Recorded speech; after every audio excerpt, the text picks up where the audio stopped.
Good afternoon, everyone, and welcome to this remote meeting of the South and West Plans panel. My name is Councillor Caroline Gruen, and I will be chairing today's meeting. The South and West Plans panel deals with applications from the south, northwest and west of the city, and the aim of the panel is to hear all the relevant information from applicants, members of the public and council officers to help members of the panel make their decision. I'd like to start the meeting today by confirming that this meeting of the South and West Plans panel meets the requirements of the Council's constitution, even though members of the panel are in remote attendance. While items today will be fully discussed as is usual at the South and West Plans panel, remote attendance requires a few slight changes as to how I will manage this debate. Therefore, can all attendees please mute their microphones unless I invite them to speak, and this will avoid disruption from the background noise. Can all participants please keep their cameras on during the meeting? All participants will be invited to introduce themselves at the start of the public session to make it clear to public observers who will be involved in the proceedings today. I intend to go systematically around each panel member, asking if they have any questions and comments to ensure that everyone has the opportunity to participate, and I shall do the same when requesting your vote. But of course, you don't absolutely have to contribute if you're invited to do so. In order to avoid any disruption to the meeting, should I lose internet connectivity, I propose that we appoint a vice chair who could keep the step going during my absence. Do I have a proposal? I can propose, Steve, can't I? I propose Councillor Heselwood. I will second, Chair. Thank you very much. So, Councillor Heselwood, thank you. You'll be my vice if I drop out. I'll take the vote by assuming your silence of approval for Councillor Heselwood. Thank you. And so now I'm going to invite members and officers to introduce themselves. So if you would unmute. Remind me to go back next week. We should not be going back next week. I think we're picking something up that we're from somewhere else. Can anybody else hear the background voices? Yeah, they've stopped for now, so I'll assume they're under control. So I'm going to ask people to introduce themselves if they would, as I invite them to. Councillor Anderson. Councillor Barry Anderson, Adland Wharfdale Ward. Councillor Brooks. Councillor Kayleigh Brooks, Little London and Woodhouse Ward. Councillor Campbell. Good afternoon, Councillor Colin Campbell. Councillor Finnegan is not with us yet, is he? No. Councillor Hamilton, not with us yet. Okay. Councillor Heselwood. Councillor Julie Heselwood, representing Bramley and Stanley Ward. Councillor Reagan with us yet? No. Councillor Stevenson. Ryan Stevenson, representing Harewood Ward and substituting for Councillor Jackie Shemalt. Thank you, and thank you for coming today, Councillor Stevenson. Councillor Ray. Councillor Ray, Huntsville and Riverside Ward. And now the officers. I'm just going to use first names if that's all right, officers. Jonathan. Good afternoon, Jonathan Carr, Head of Development Management. Steve. Oh, is he gone? I'm here, sorry, Chair. Oh. Good afternoon, panel. It's Steve Butler, Group Manager for South and West and Lead Officer South and West Plans panel. Thank you. Victoria. Good afternoon. Victoria Hinchliffe Walker, Team Leader for South and West Development Management Team. Nikki. Good afternoon. Thank you, Chair. Nikki Diol, Legal Advisor to this panel. And in the event that I lose connection, I've got Mr. Matthew Hills as my substitute Legal Advisor. Thank you very much. And Andy Figgett. Is Andrew with us? I can see, oh, you're muted, Andy. I can see you talking, but we can't hear you. I'll come back, Andy, if you manage to get your mute button off. Joel? Joel's not arrived yet, Chair. I've just sent a message out. Okay, thank you. Tom? And same with Tom. Okay, Pam, you're definitely here. Good afternoon, Pam Warburton, Services Team Manager. And Andy Booth. Thank you, Chair. Andy Booth, Clerk to the panel. Thank you. So moving to the agenda now, item number 1 for you to take, Andy.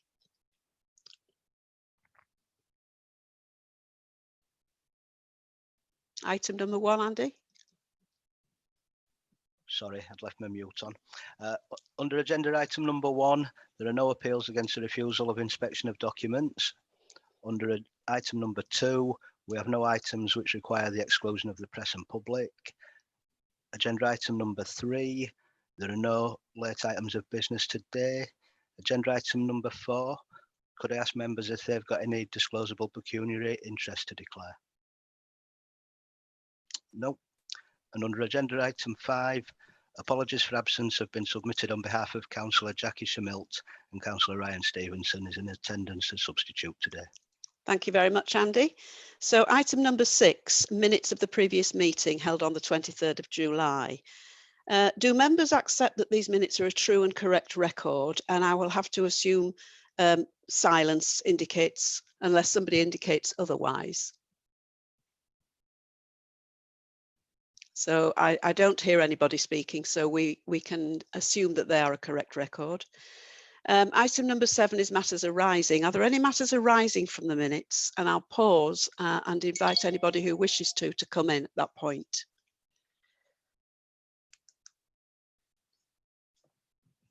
So nobody is wanting to comment on the minutes, that's fine.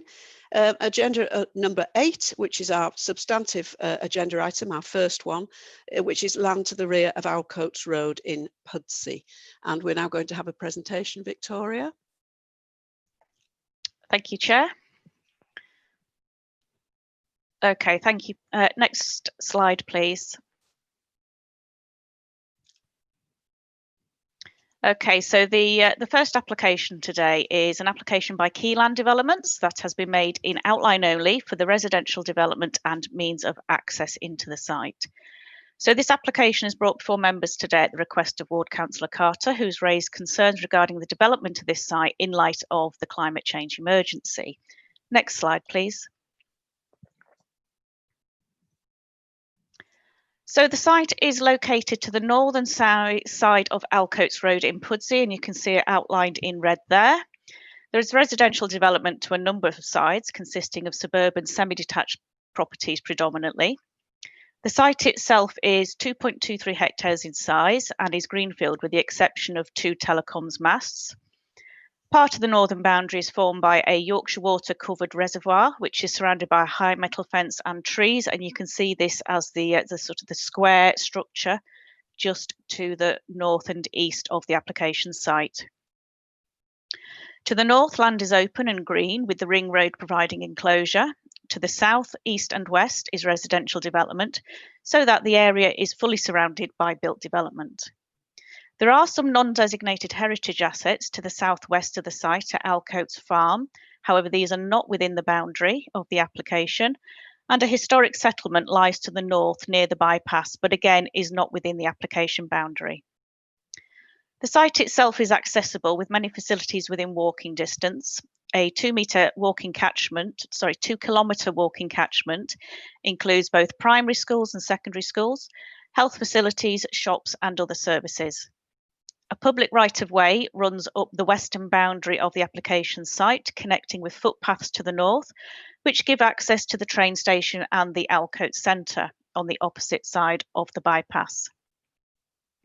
The site is also close to cycle network facilities, including the City Connect route on the A647 and the towpath along the canal, both of which give access to Bradford and Leeds. There are 6 bus stops located within 400 metres of the site on Allocations Road, Waterloo Road to the southwest and Ingham's Avenue directly to the south. And these connect with further services at Pudsey bus station, some 1.6 kilometres away, with services to Bradford, Leeds, White Rose and Seacroft.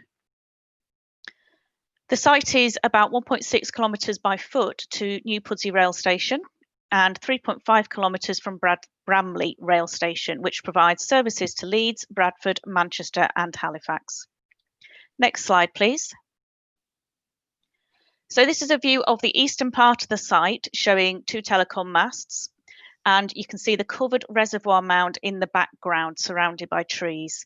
Just to the right of this picture, there are residential properties, and this view is taken from the Allocations Road side. Next slide, please. This is a view looking west along Alcoats Road boundary of the application site towards a double bungalow that marks the end of a linear row of semi-detached properties that back onto the site. Next slide, please. And this is a view looking north across the main part of the site with the reservoir just on the right-hand side.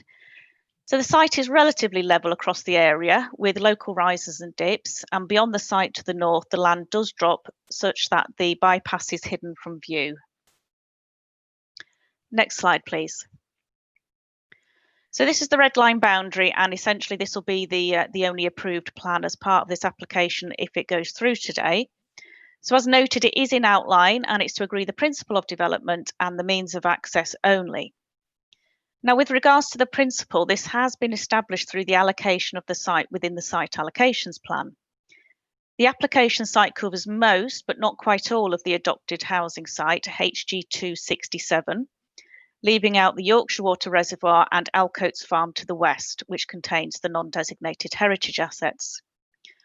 A comprehensive development of the whole SAP site would have been preferred, but there will be ample opportunity to ensure a layout that does not impede access to those two areas for potential future development, should that come forward. Any layout will also need to ensure access to the reservoir for maintenance purposes for Yorkshire Water as well. The site itself lies within a regeneration priority area, and the outer urban area, as defined in the core strategy, has high accessibility and can be developed in a way that meets all relevant planning policies, including housing mix, housing affordability, design standards, and energy provision. These matters would all need to be dealt with at the detailed reserve matters stage and are conditioned for where appropriate or included within a legal agreement. The site allocations plan was adopted in July 2019. Now, following a statutory challenge, policy HG2, insofar as it relates to sites which immediately before the adoption of the SAP were within Greenbelt, has been remitted to the Secretary of State. All other policies within the SAP remain adopted and should be afforded full weight.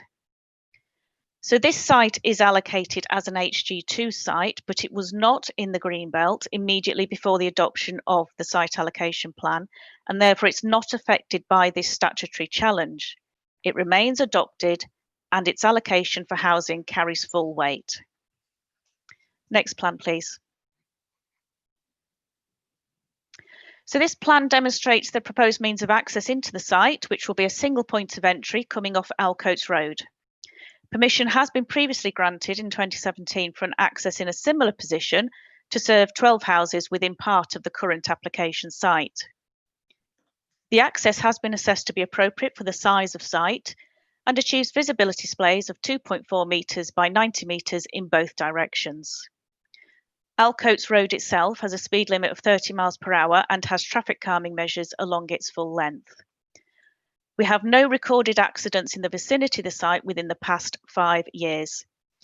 As part of the application proposal, a financial contribution towards the improvement of the Dawson's Corner junction to the north will be included within a legal agreement.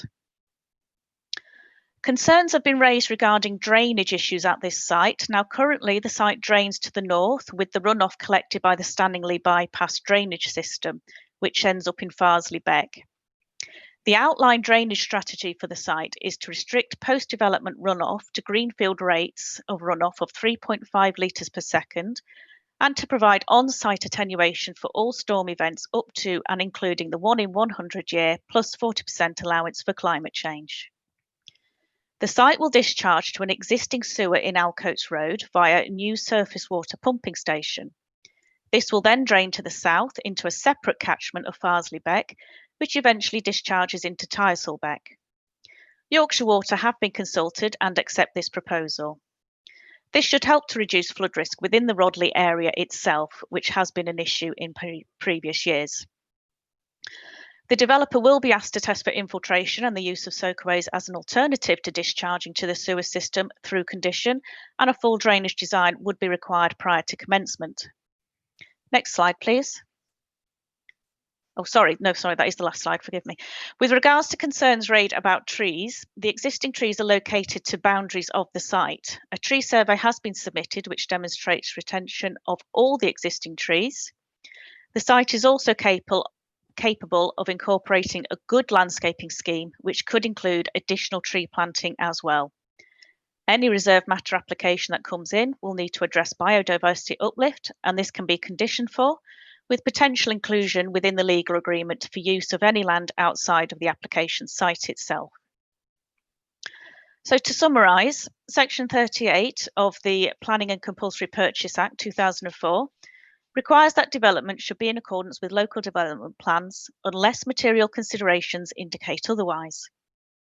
The application for residential development on this allocated and highly sustainable site is considered wholly appropriate in principle and in accordance with the adopted development plans. A suitable means of access has been provided, and there are no other material considerations that cannot be addressed through the reserve matters application, conditions, or the legal agreement. Consequently, the application is recommended for approval, subject to conditions and the completion of a satisfactory legal agreement. And just to add on as well, actually, that the legal agreement, it's not specifically specified on the panel report, but it would also need to include potentially biodiversity and also green space maintenance as well. Thank you, Chair. Thank you very much, Vicky. And now we do have Councillor Carter with us, who would like to speak in objection to this application. Councillor Carter, I know you are with us this afternoon. Welcome to the meeting and thank you for coming to speak to us this afternoon. You have up to 4 minutes, and so do start in your own time.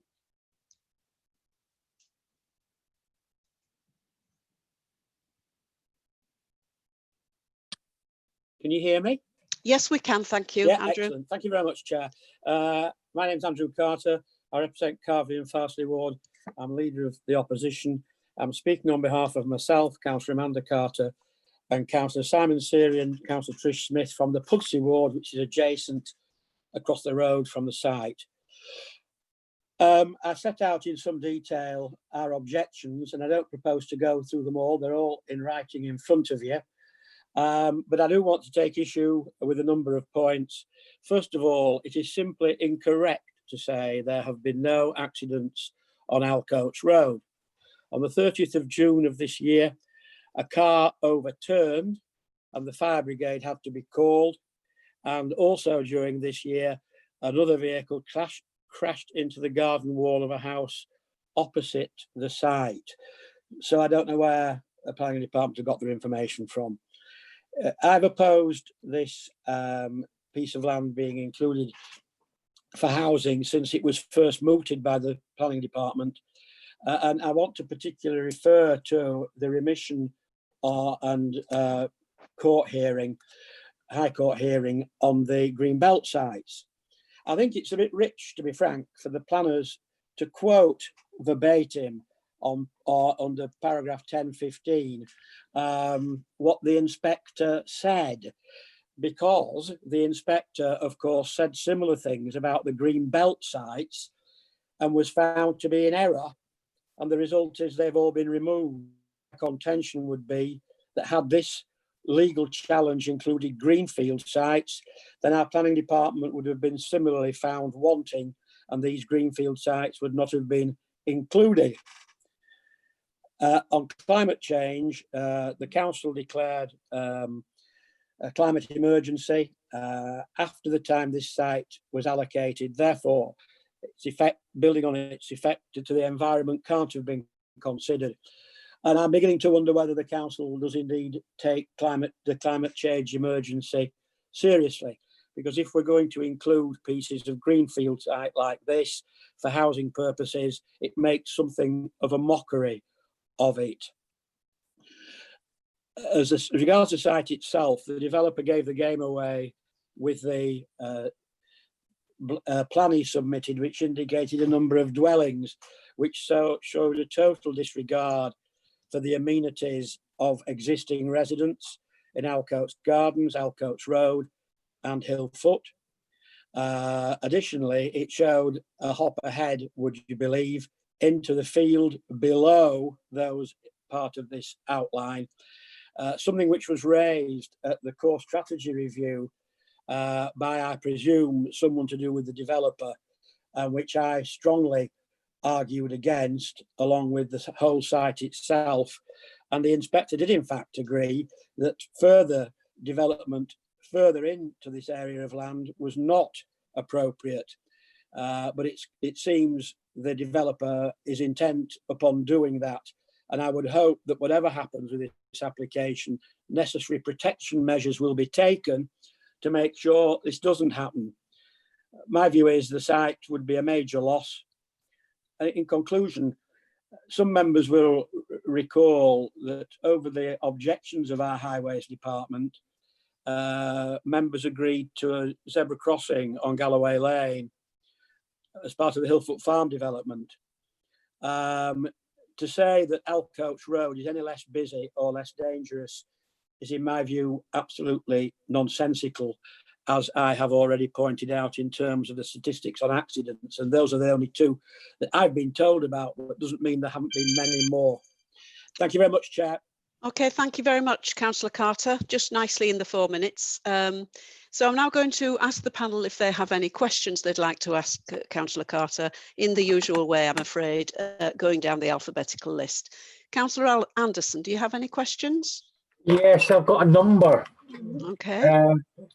First of all, Councillor Carter, you made comment about the number of properties because there is an indicative plan showing a number.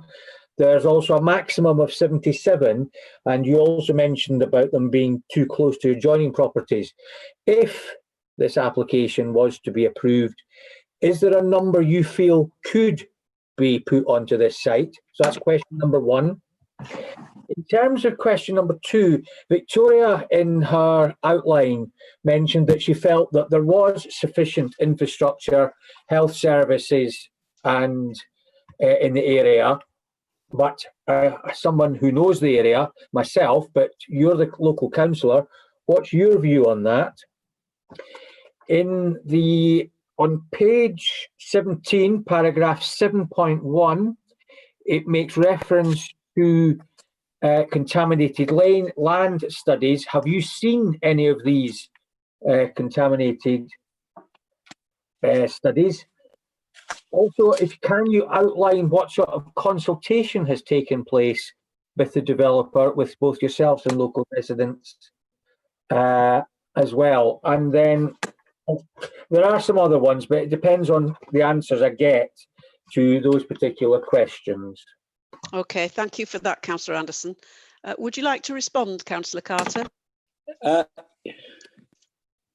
Yes, thank you. Well, first of all, as I made clear, I'm opposed in principle to this development, so I'm not going to speculate on housing numbers, other than to say that quite clearly what is proposed is grossly over-intensive, and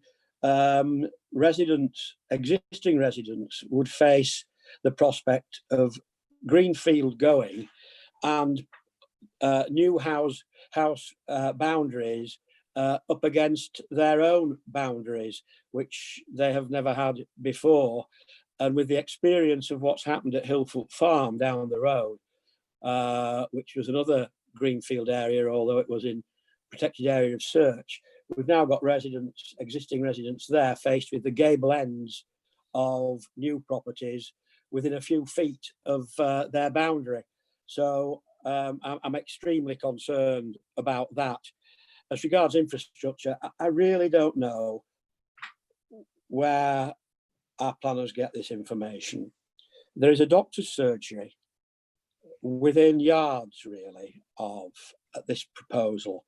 It is full to overflowing.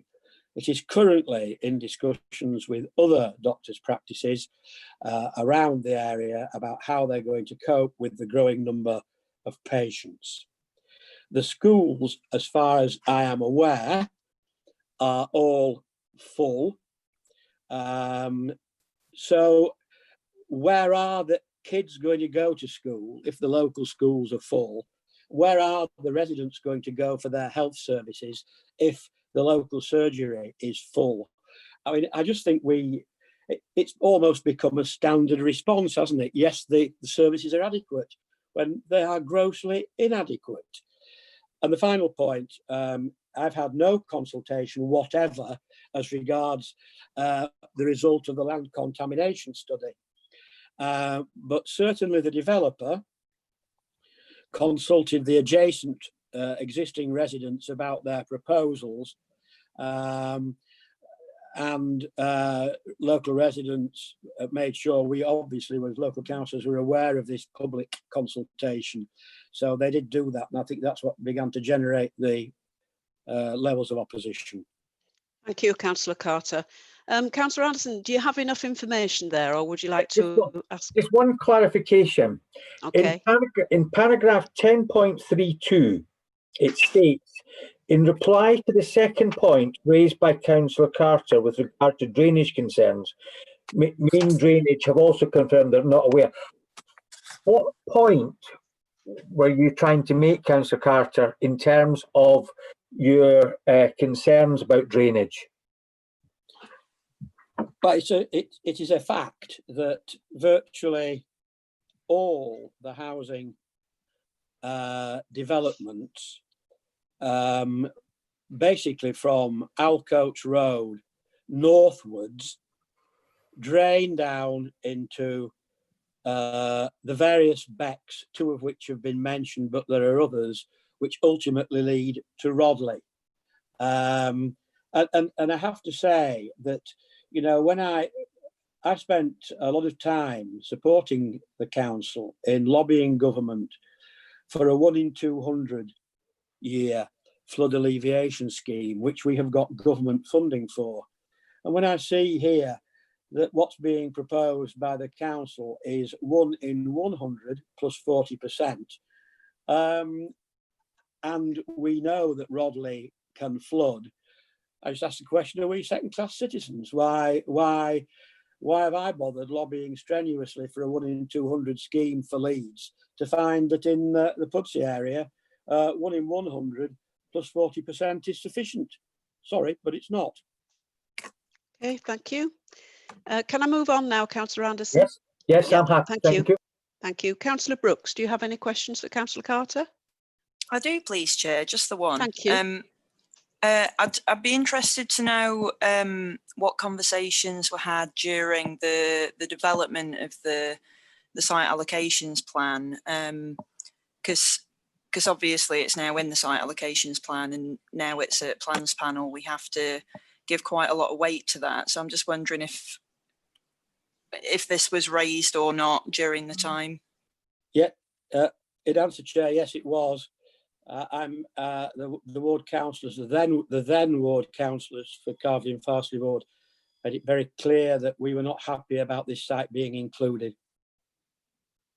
Although, of course, we were aware it was Greenfield, not Greenbelt. Okay, and thank indeed, you. as I recall, and it's not in front of me, but I'm sure I'm right, it was mentioned as a site in our written representations as a site we didn't want to see developed. Okay, thank you. Would you like to come back on that, Councillor Brooks, at all? Yeah, I suppose. I mean, I'm not au fait with how the process goes for putting it into a site allocation plan. So, like, how was it then put into the SAP? I don't really understand.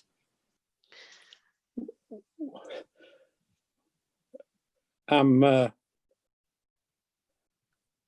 astonished, really. There isn't a ward in the city, I think, where sites haven't been put forward that elected members have not raised issue with. I'm talking about Greenfield or Greenbelt rather than Brownfield. I think I've answered that. Yes. I just suggest with respect that perhaps somebody explains that this long drawn out yes process. just as a reminder, Councillor Carter. Councillor Brooks is a relatively new councillor and No, I wasn't do understand that. But I could talk to you for hours about it. Indeed, it's a big question, Kayleigh. Yes, it's a very big question. The simple fact is that sites were put in which residents and elected members objected to. Some got more resident objection than others. To cut a long story short, Councillor Brooks, it was a very, very extended process that went on for a very long time. And some sites were highly controversial and others were more straightforward. But there were very, very strong feelings at every stage of the process. Probably too long to go into here, but we will organise a session, I think, so that everybody's brought up to date about that process. But yes, it was a robust process, but it was also a very controversial process. Can I move on at this stage, Councillor Brooks, please? Yes, that's fine, Chair. Thank you. Thank you. Thank you. Councillor Campbell, are you still with us? I'm still here, Chair. Do you have any questions for Councillor Carter? Just the one. I would say I think that's your comment in regard to getting the SAP allocation in place is a slight understatement. It was even more tortuous than that from my memory. And I do recall that the ward members did not support this site going into the SAP, but unfortunately for them, it was voted through and the inspector accepted it. Can I just ask a question in relation to something Andrew raised in relation to the doctor's surgery, which is a subject which is often raised with us.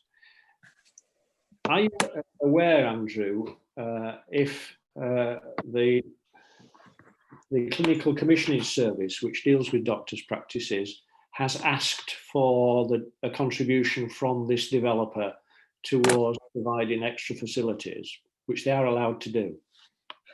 The answer is that I don't know. What I do know is that ward councillors in Pudsey, Cardiff and Farsley have been involved in preliminary discussions with surgeries around the area about what is needed in terms of expanded capacity, and that includes this surgery. Thank you for that. Thank you. I can't see Councillor Finnegan on the call. Andy, is Councillor Finnegan with us?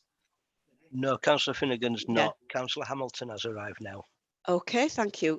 Councillor Hamilton, I don't know how much of the meeting you've had an opportunity to listen to, but do you have any questions for Councillor Carter? No, Chair. Sorry for being late. Okay. Did hear Councillor Carter. Okay, that's fine. No questions. You did explain that you would have to be late today, so thank you. Councillor Heselwood, do you have any questions for Councillor Carter? None from me, thank you, Chair. And has Councillor Reagan joined us yet?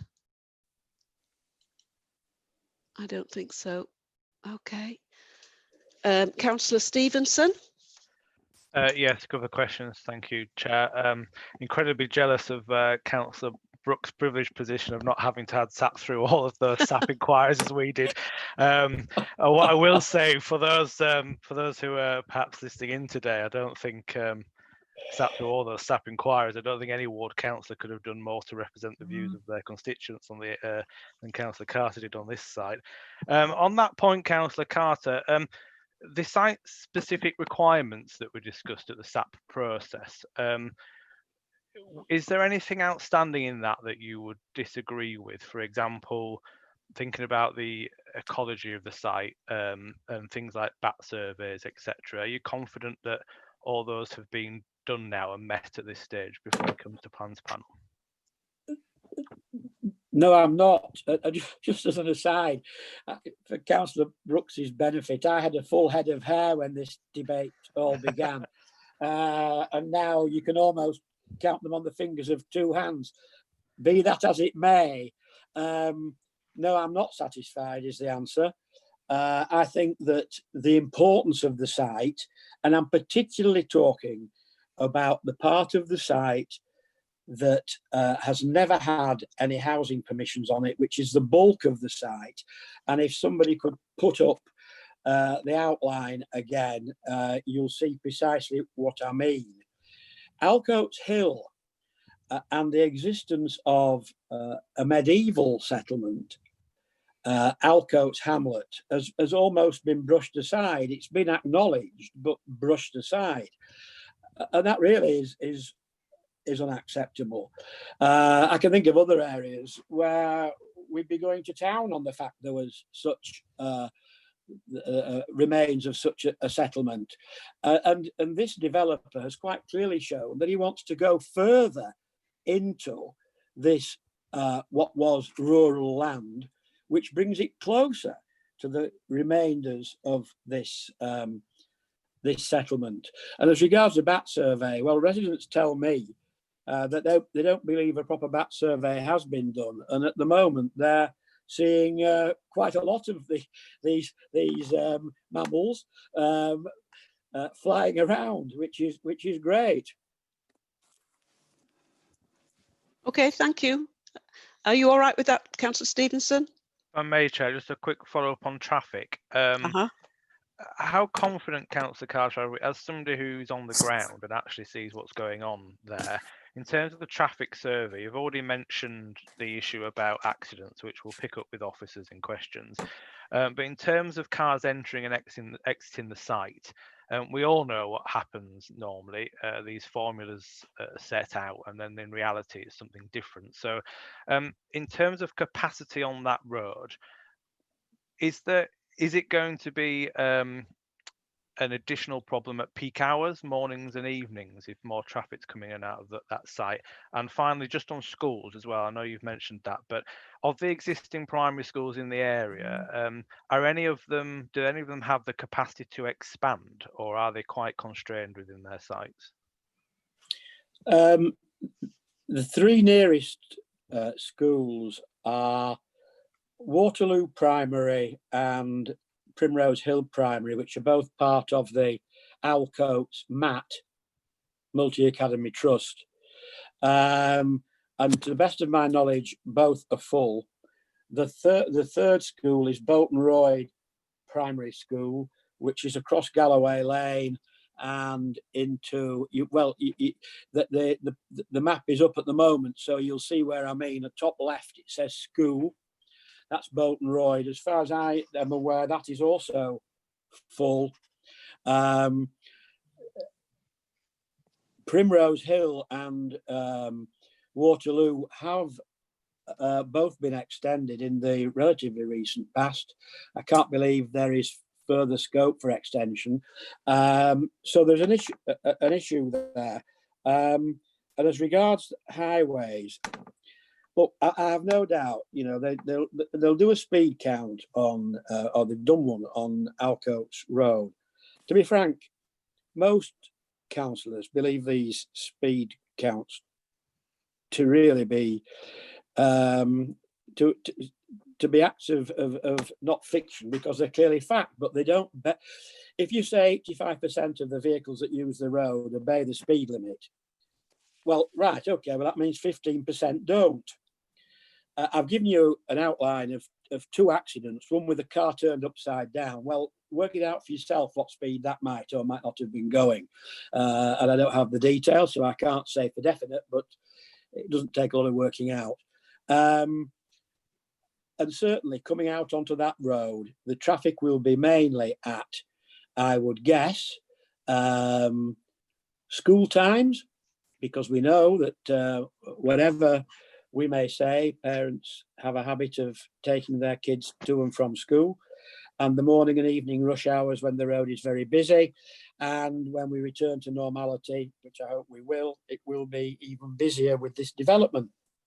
I should point out that the ward councillors in Carvley and Farsley and Pudsey have put in place speed activated signs on Alcoats Road, and it was the lobbying of the then councillors for Carvley and Farsley ward that got the speed humps put in place. Like all speed humps, they are pretty ineffective, I have to say. And certainly the council ought to be looking at more road safety measures on that stretch of road.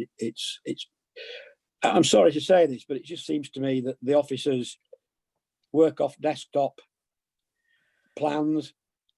We see for ourselves and hear for ourselves what our residents say, and I think that's a far better guide than some of these peculiar statistics that keep coming out from. Thank you, Councillor Carter.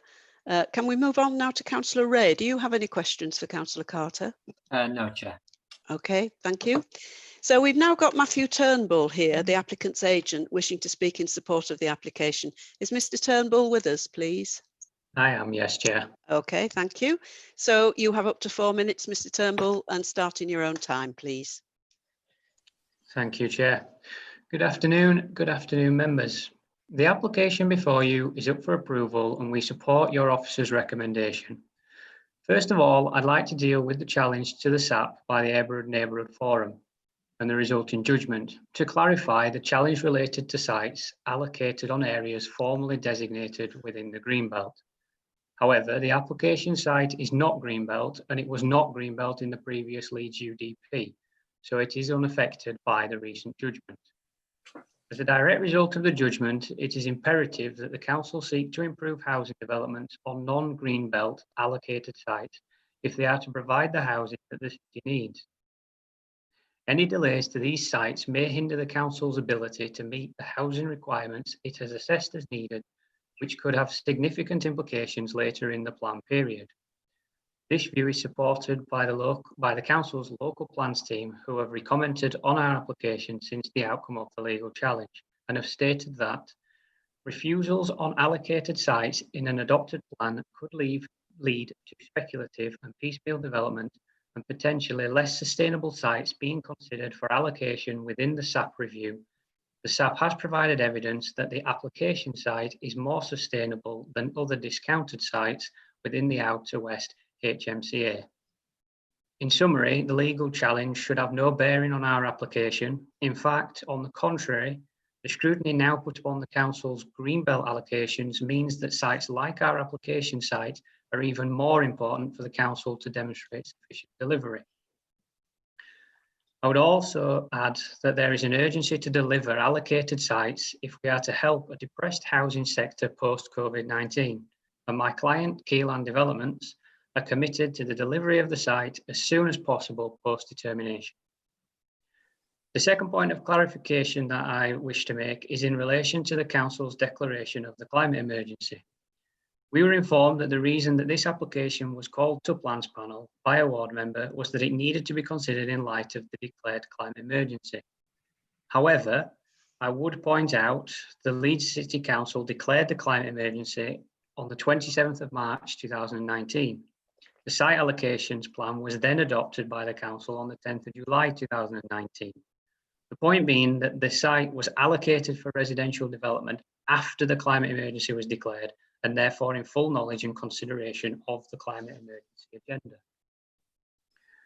In relation to the site itself, the site is allocated for residential development in the site allocations plan. As part of the examination process, the inspector considered whether the council site selection process was sound. And paragraph 109 of the inspector's report concluded that the overall process represents a sound approach to identifying those sites considered to represent the best and most sustainable choice for development in each HMCA to contribute to the target requirement. We can therefore take from this statement that the inspector has found that the site is one of the best and most sustainable choices for development within the Outer West HMCA to meet the area's housing need. Finally, in line with your officer's recommendation for approval, there are no objections from any statutory consultees. Importantly, the site will deliver new housing whilst being policy compliant in relation to housing mix, provision of on-site open space, housing density and access.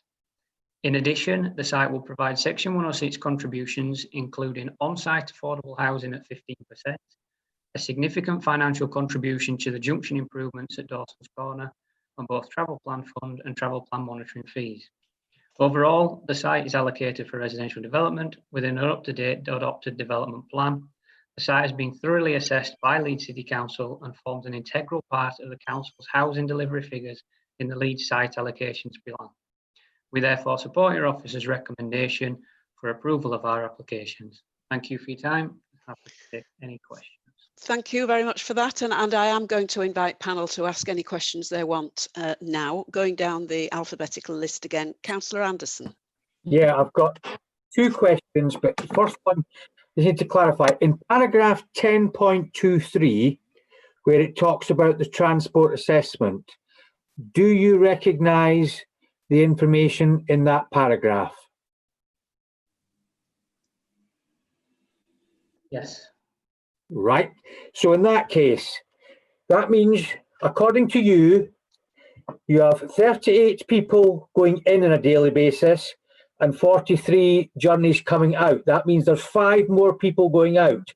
On your figures, after 13 days, the site will be empty. You'll have nobody left because, according to you, you've only got 38 people going out in a day. You've got 38 people going into your site, and you've got 43 coming out on a daily basis, which means you've got 5 people disappearing every day. So after 13 days, there'll be nobody left on your site. Do you agree with that? Do you want to comment, Mr. Turnbull, on that analysis?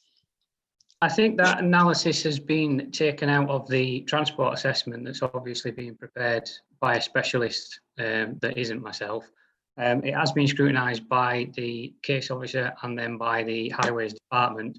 I'm not 100% sure how the figures are worked out, but they never tally like that. It's how the whole system works and how they work them out, so that the facts are correct in terms of the numbers, but how they quite work it out, I'm not a transport consultant. We'll pick that up with Highways when we come to officers' questions. With Highways, right. So the other question, the climate change. What climate change initiatives are you going to be introducing on this site? What are you going to put in place in order to meet not necessarily any statutorily obligation, but as a good developer, what are you planning to volunteer to put into this development? I think that that's a point that would be picked up at a later stage in the site's development. At this moment in time, we are looking at an outline application that's setting parameters. So there would be measures for that, but they would come forward at reserve matters stage later down the line. But we've been asked to consider this case today because the local ward councillors are concerned on climate change grounds.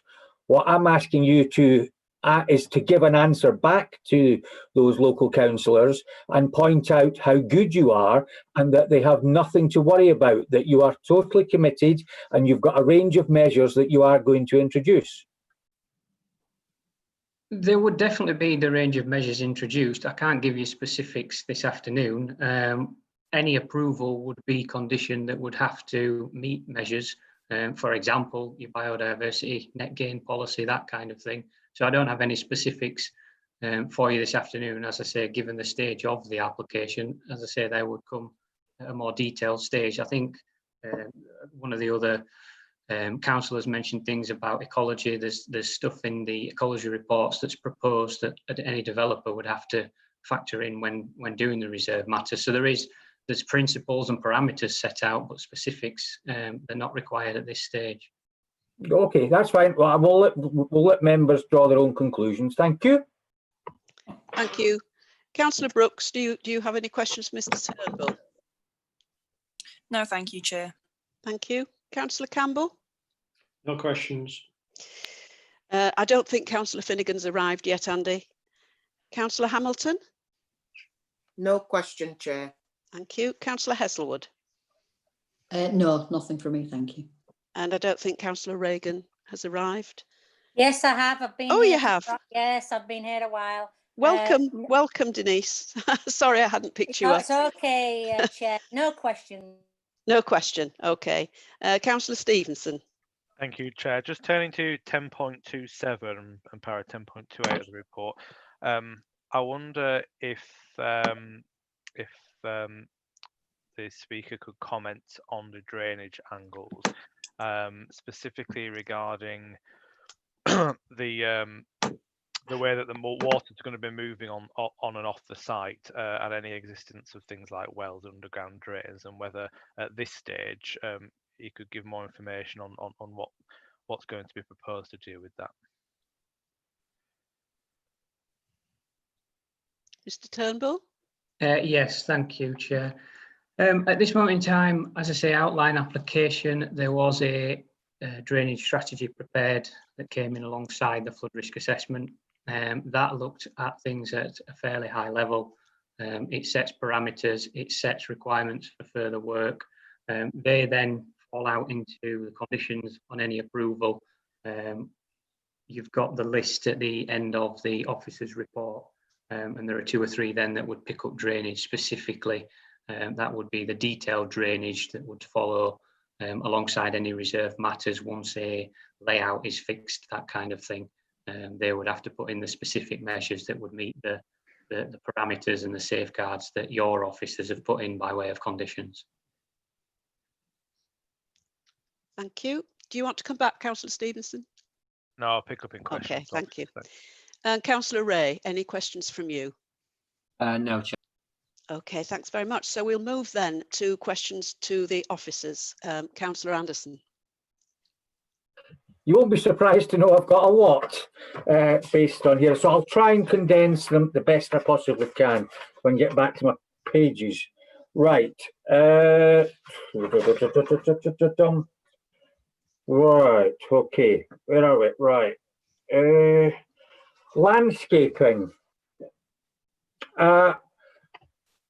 We've heard a lot of concerns about landscaping, about tree planting and various other things.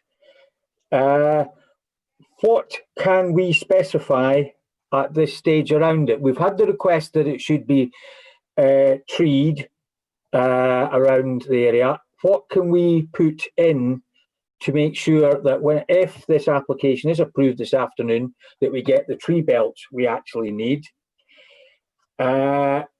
One of the issues that came up with the development that's on the corner that was just recently built, that's not actually showing up on our map that we've got in front of us.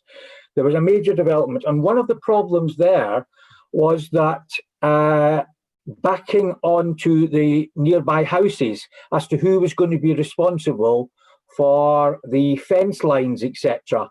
And I'm pretty sure I have seen some information within the council somewhere that this hasn't gone to plan the way that the officers said that it would be agreed at the time.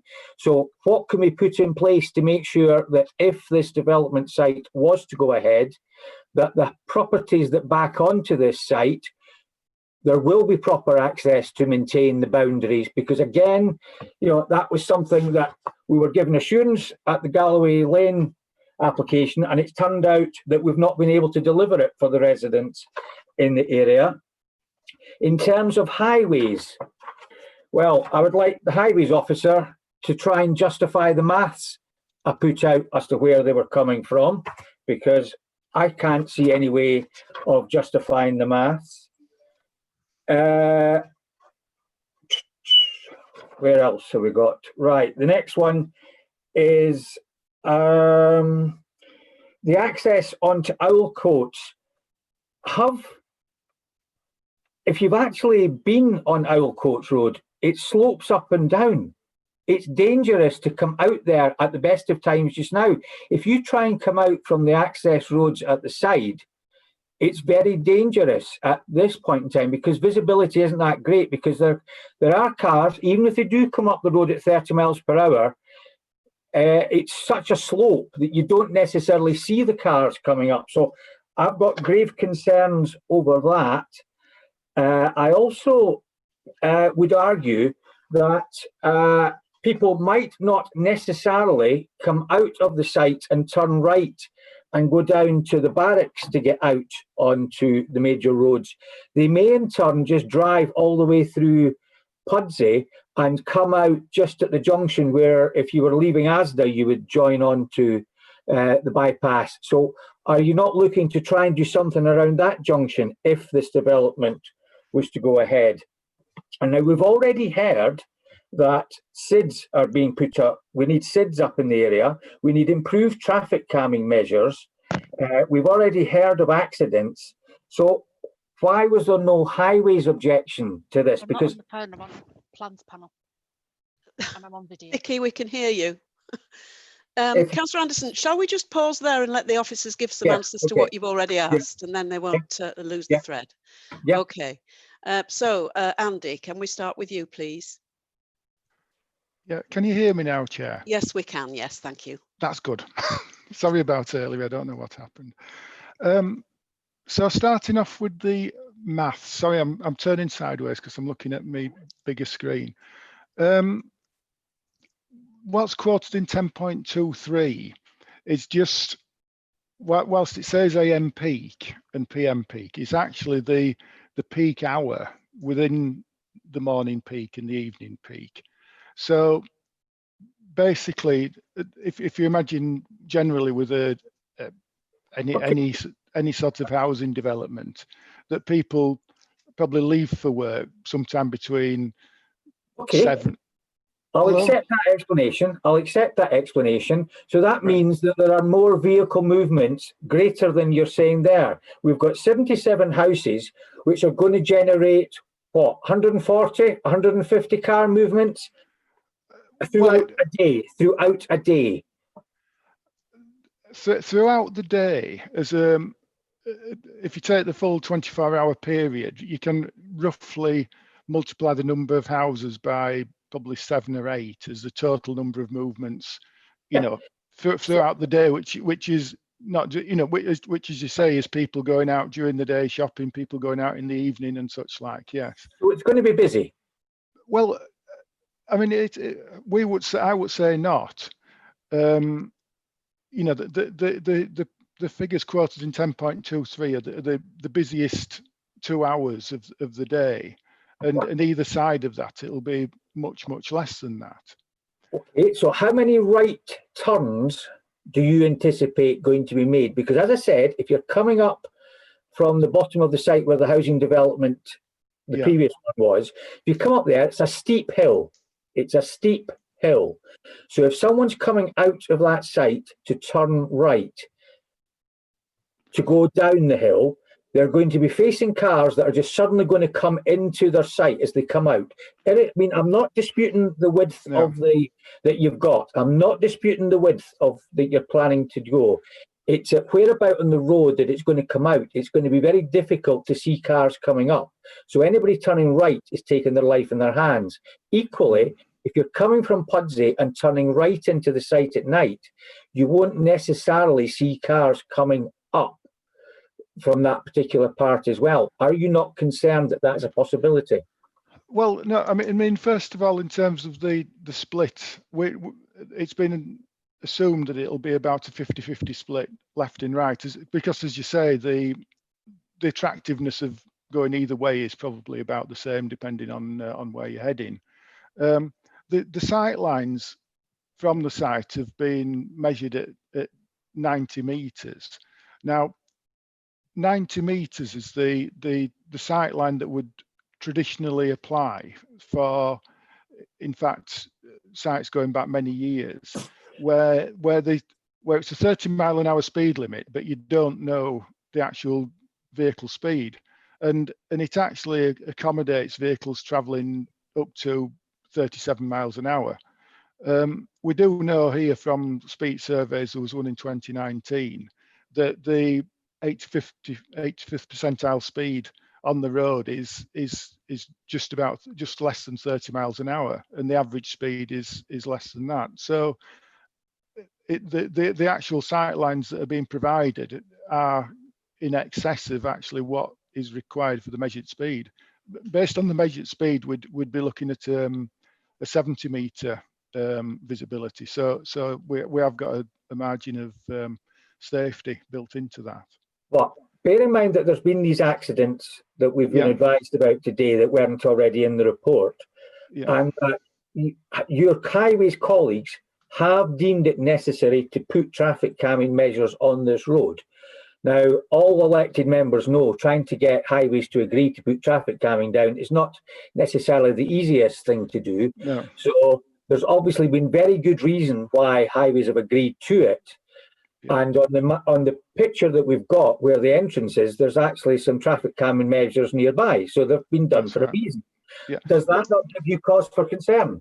Well, as I say, what I don't know, and which I haven't researched, is going back several years before that traffic calming was put in, what the speeds were then. But as I said, the 2019 speed survey, which is obviously after the traffic calming's been put in place, shows traffic speeds to be 85th percentile, just slightly below 30 miles an hour. So it would seem that the traffic calming is doing its job.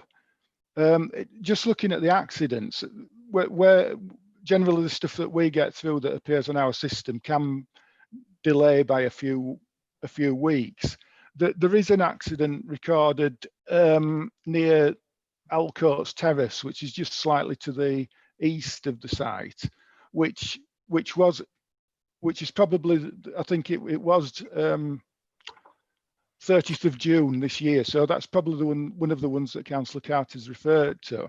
There isn't a lot of information about it other than that the injury to the driver was only slight. So, I mean, cars do turn over in accidents at fairly low speeds. So that could have been that. On Alcoats Road itself, the only other accident then goes back to 2013. There are some accidents recorded just as you go around the bend, which is then called Cemetery Road. There's a couple down there, but that's quite remote from the site. But as a length of road, to have an accident in 2013 recorded and then one in 2020, that would, to me, suggest a pretty safe section of road. Okay, thank you very much, Andy. We'll move on from that. Are there any other points officers would like to pick up from Councillor Anderson's questions at this point? Yes, Chair, thank you. Perhaps if I can just pick up on the landscaping element. Obviously, this is an outline application. We are not considering landscaping as part of this. That will have to be submitted as a separate application, and we will be able to sort of consider it at that stage in conjunction with the layout and the set out of green space, public open space, and all that sort of thing. With regard to who's responsible for fence lines, obviously that is a civil matter. Each occupier will have fence lines for which they are responsible for the maintenance. Now, there is no right to actually maintain fences if it is not within the bounds of your property. So that is a civil matter, not something that planning can necessarily control.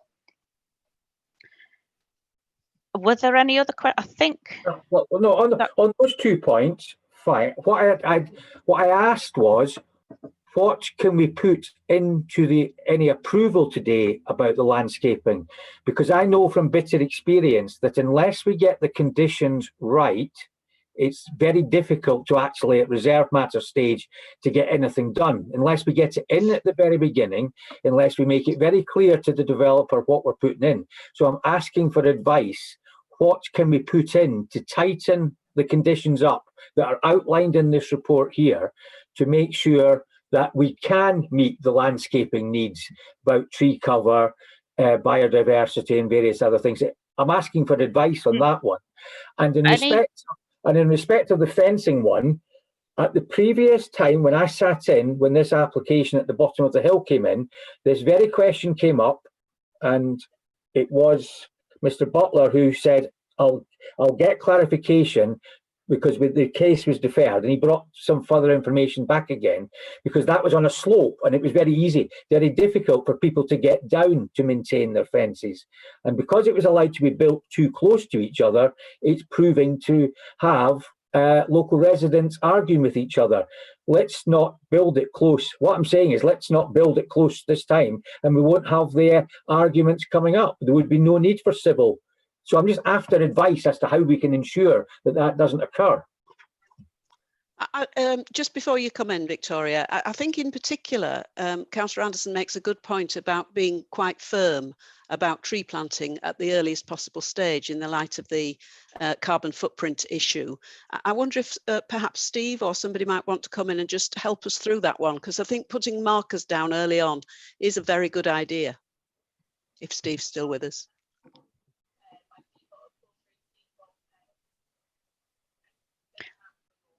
Might not be, possibly, from the sounds of it. I mean, we can put a condition on that request details of the landscaping to be submitted, but that would have to be done anyway through condition 2, I think it is, which is the submission of the reserve matter applications.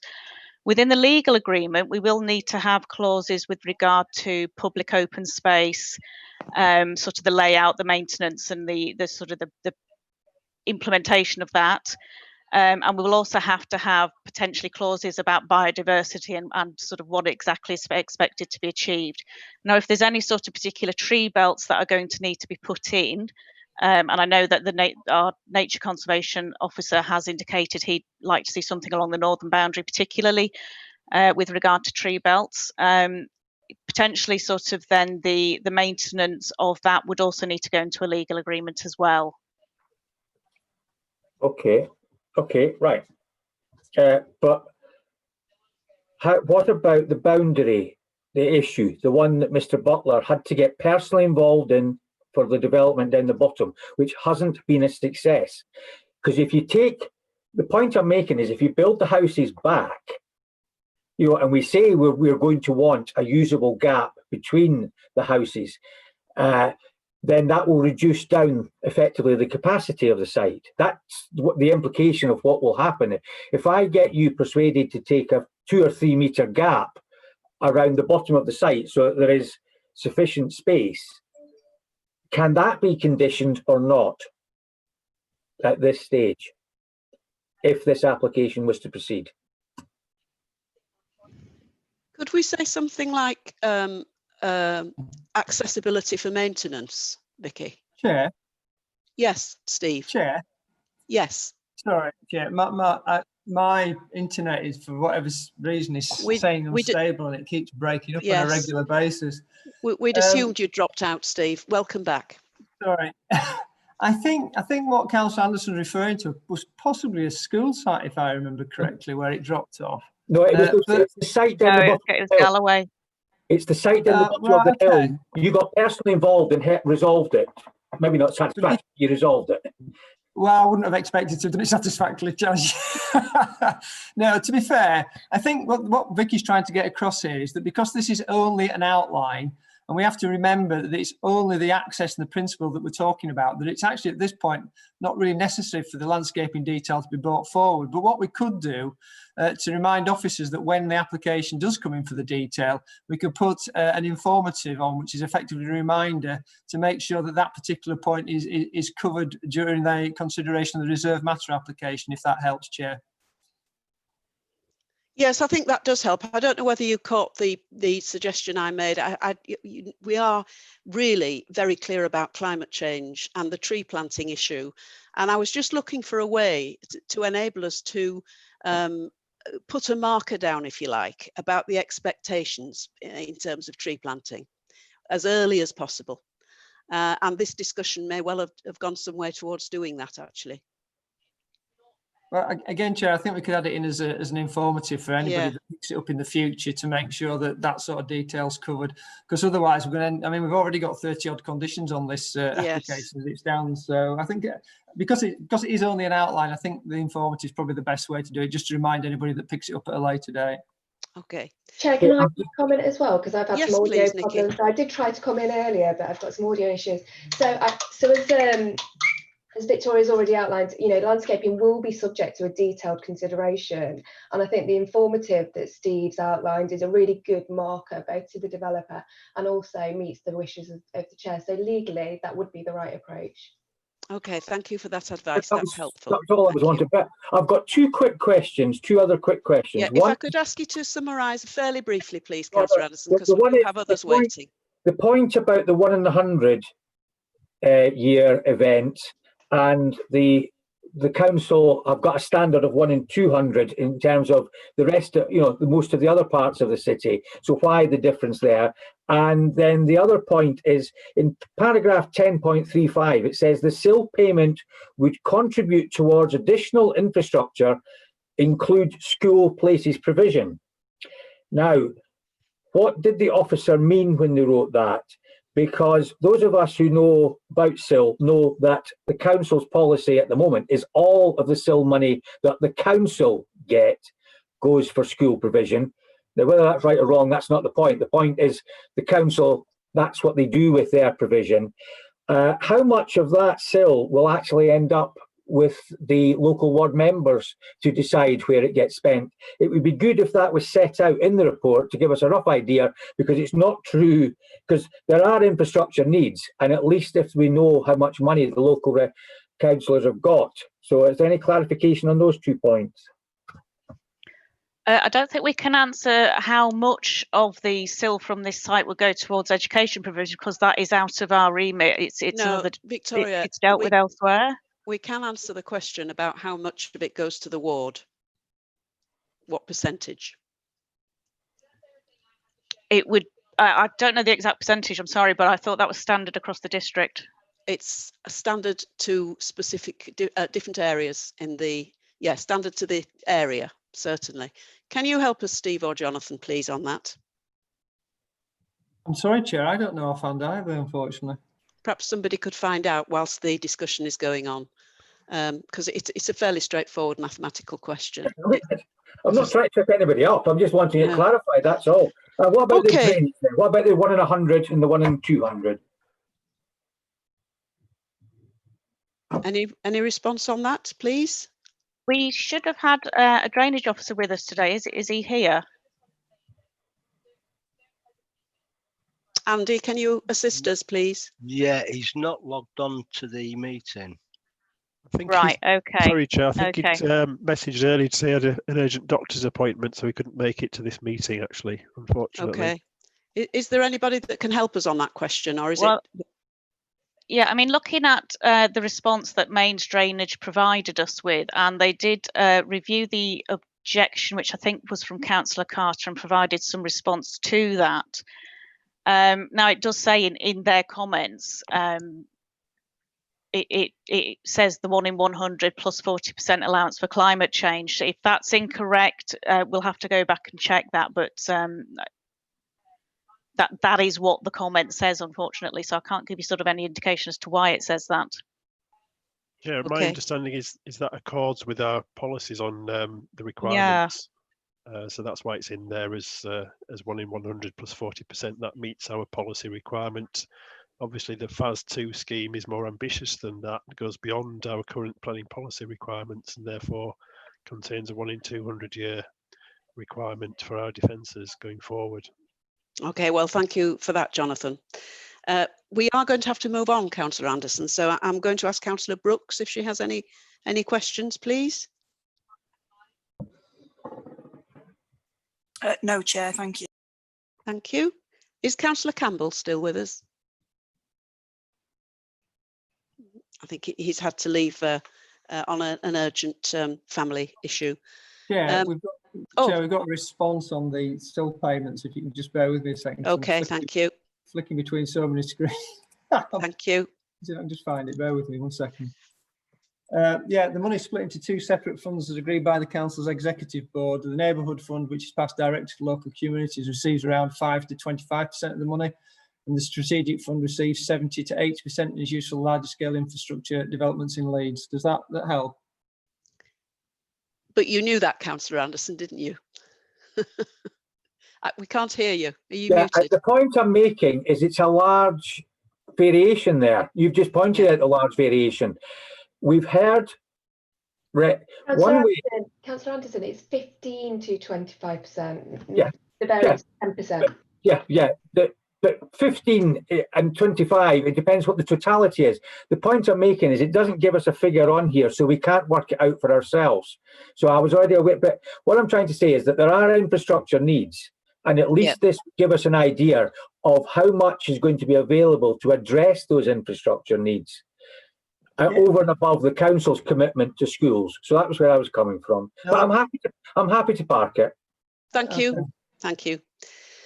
So we're up to Councillor Campbell, if he's still with us. No, Councillor Hamilton? No, Chair, I've forgotten. You've forgotten. Councillor Heselwood? No, nothing from me, Chair, thank you. Councillor Reagan? Nothing from me, Chair. Councillor Stevenson? Yeah, thank you, Chair. Can I ask somebody to comment? I've got 3 points. First comment is on schools. Can an officer make a comment on what's going to happen with the extra school capacity need and whether there'll be sufficient SIL money to cover that? Can anyone respond to that, please? Well, when the site was allocated for the site allocations plan, they will have consulted with Education Authority, and they will have looked at the capacity of schools along with other matters such as the highways, highway networks and intensity of traffic movements and all those sorts of things. So it has been deemed that this site is suitable for development. It's not been included as one of the sites that needs to include a school. And it would be down to the Education Department to determine whether any SILs are used for the expansion or provision of new schools in the area. Okay. Yeah, it doesn't quite go to the point, but that's fine. I'll move on. In terms, as a side issue, I think the issue with the drainage is outstanding, and without wanting to veer into comments, without an officer to describe that, the answer, I'm not sure whether I can make an informed decision. My final question is on the junction, the highways of the junction.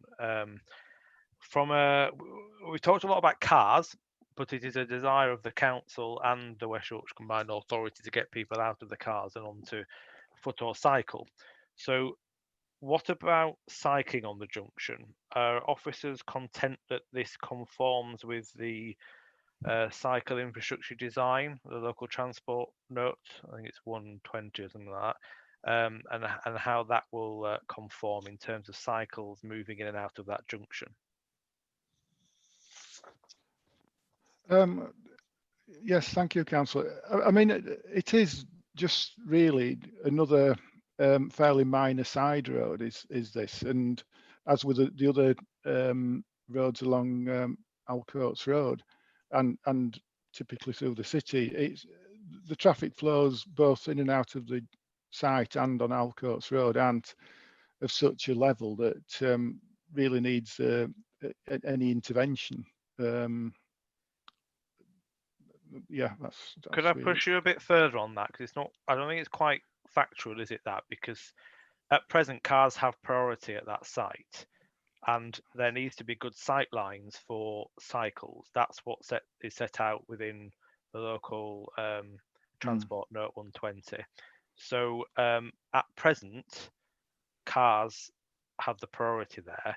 So what are the sightline specifications, in your opinion, as drawn out here, sufficient to meet that policy? They are, yes. The 2.4 by 90 that's provided is perfectly adequate for a cyclist to pull out of that junction. Yeah,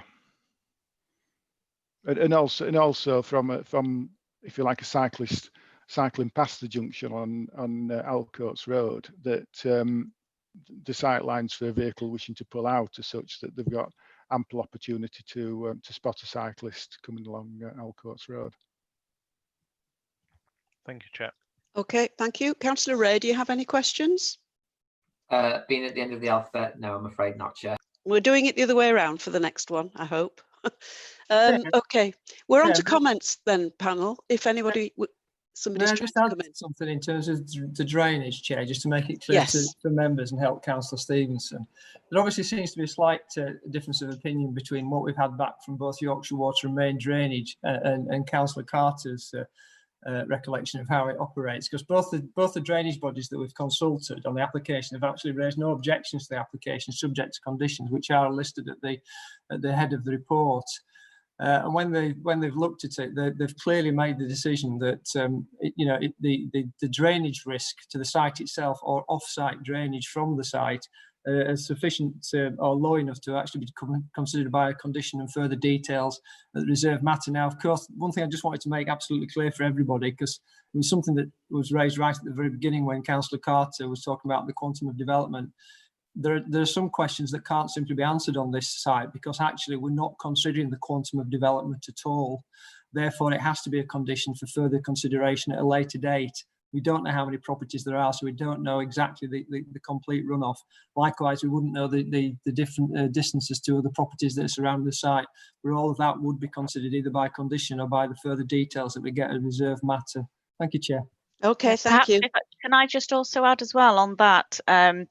One in the condition that drainage have recommended to us, which obviously isn't in full on the panel report, but it does include an awful lot of plans and information that they have to submit in order to discharge that condition. But that does include for a plan that shows overland exceedance routes in the event of a failure of the drainage system or storm event that is in excess of the 1 in 100 plus 40% climate change storm event.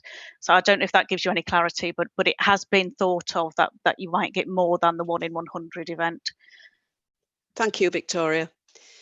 We're on to comments now, so if I could ask people if they've got any comments. Councillor Anderson. Yes, just brief. Oh, I'll try. Well, I won't be brief because I can't be brief if I try. I personally have grave concerns over this because of the travel assessment isn't clear in here as to what's happening. I am not satisfied that the infrastructure, health and school needs have been addressed clearly in the report. I am concerned at the fact that there have been accidents and that the road itself is quite dangerous, particularly for cyclists and drivers trying to make right turns in and out.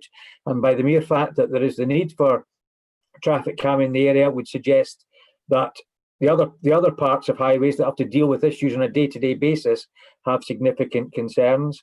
I do feel we could look for a better contribution from the developer towards the potential impact at the other end in Pudsey in terms of highways works.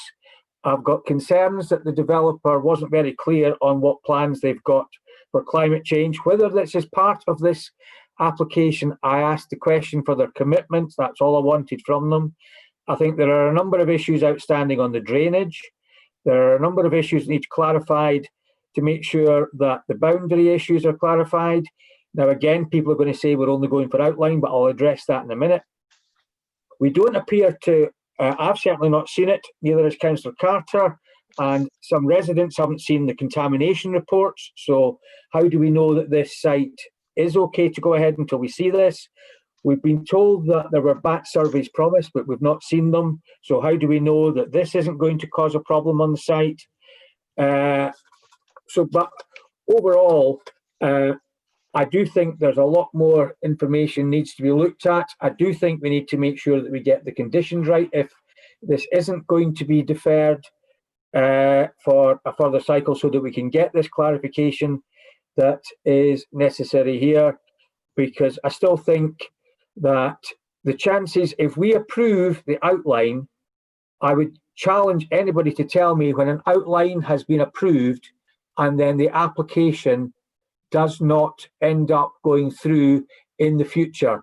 This is the one chance we've got to get it right, to say whether or not development should or shouldn't go on this site. Yes, the reserve matters. We'll look into the minutiae of a lot of the points I've made, but we've got to get it right. And at this stage, I don't think we've got enough information to honestly say that there won't be problems further down the line with a lot of the points I've made. Thank you, Chair. Thank you, Councillor Anderson. And I would say that, yes, as you predicted, it is just outline planning today. And actually, we have quite a good track record, haven't we, of deferring things further along the line and actually getting some changes and results through.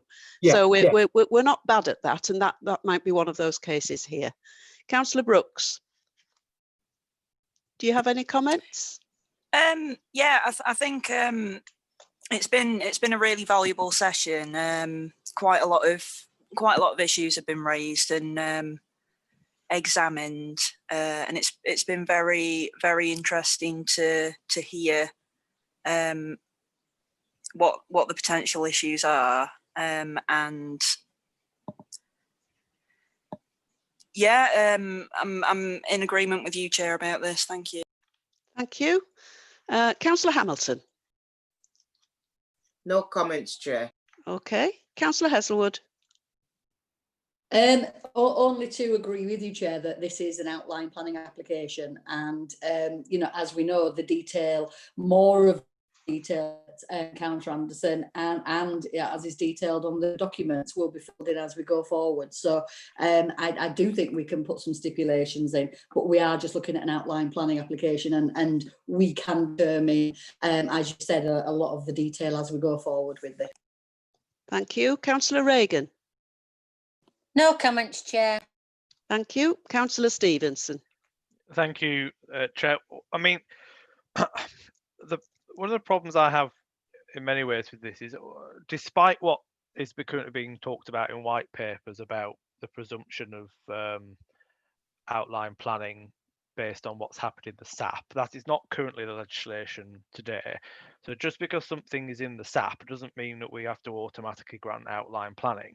There has to be a number of specifications that are met, that are actually included in the site specification plans through the site allocation plan process. And I think it's right that we do drill down on some of those at this stage to make sure that we do get it right. And contrary to Mr. Butler's earlier comment, I don't mind how many conditions are attached. I think that's the job of the plans panel to make sure that we get a proper outcome at this stage.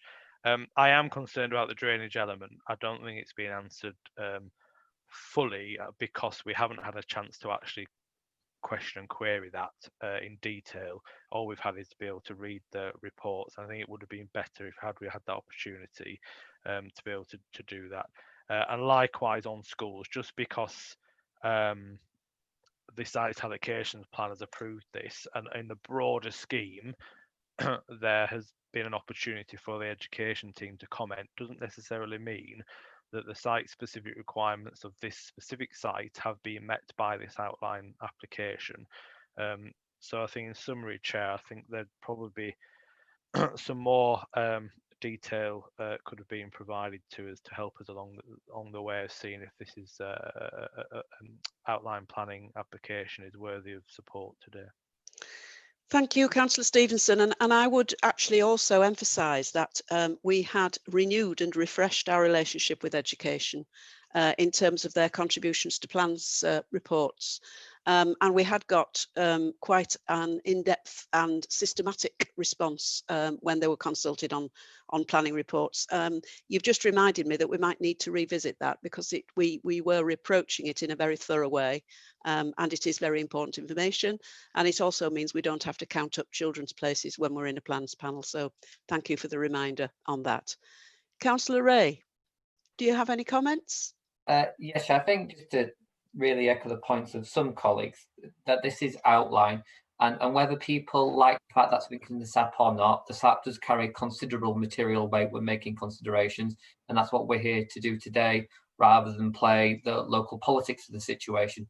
So on that basis, there is significant weight based on its SAP allocation, and therefore, unless there are good reasons to move away from that, that weight outweighs any other consideration until it comes to reserved matters. Thank you. Does any other officer wish to clarify anything at this point? We've given it a very good discussion, but highways, do you want to come in, Andy? Or do you feel you've said everything you're going to say? No, thank you, Chair. I think I've said everything I need to say. Yeah. Anything else from legal? Chair? Yes, Steve. Obviously not legal. I was just querying why our drainage officer wasn't here, and he's actually come back from his appointment. If that question that Councillor Stevenson raised, he wants to put it directly to him, because I wouldn't like this application to be hung up on something that would normally become covered by condition anyway. Thank you very much for drawing our attention to that. Could you remind me of the name of the drainage officer, please? Thomas Beavis. Thomas. Thank you. So if you would like to, Councillor Stevenson, ask your question directly again on drainage, I'd be grateful. Oh, it was actually Councillor Anderson. Oh, it was Councillor Anderson. I was interested in the answer. That was my yes. my You're right. interest. Let's ask Councillor Anderson to ask it. Well, there was two parts to it. One was why we've gone for 1 in 100 plus 40 instead of 1 in 200, and also on I need to find the bit that Councillor yes, in paragraph 10.3.2, Councillor Carter raised drainage concerns and you know, just to answer that particular point, what was behind the clarification on the debate between Councillor Carter and mains drainage, and where it was going to, the water was going to end up going into, and also the effect on Rodley.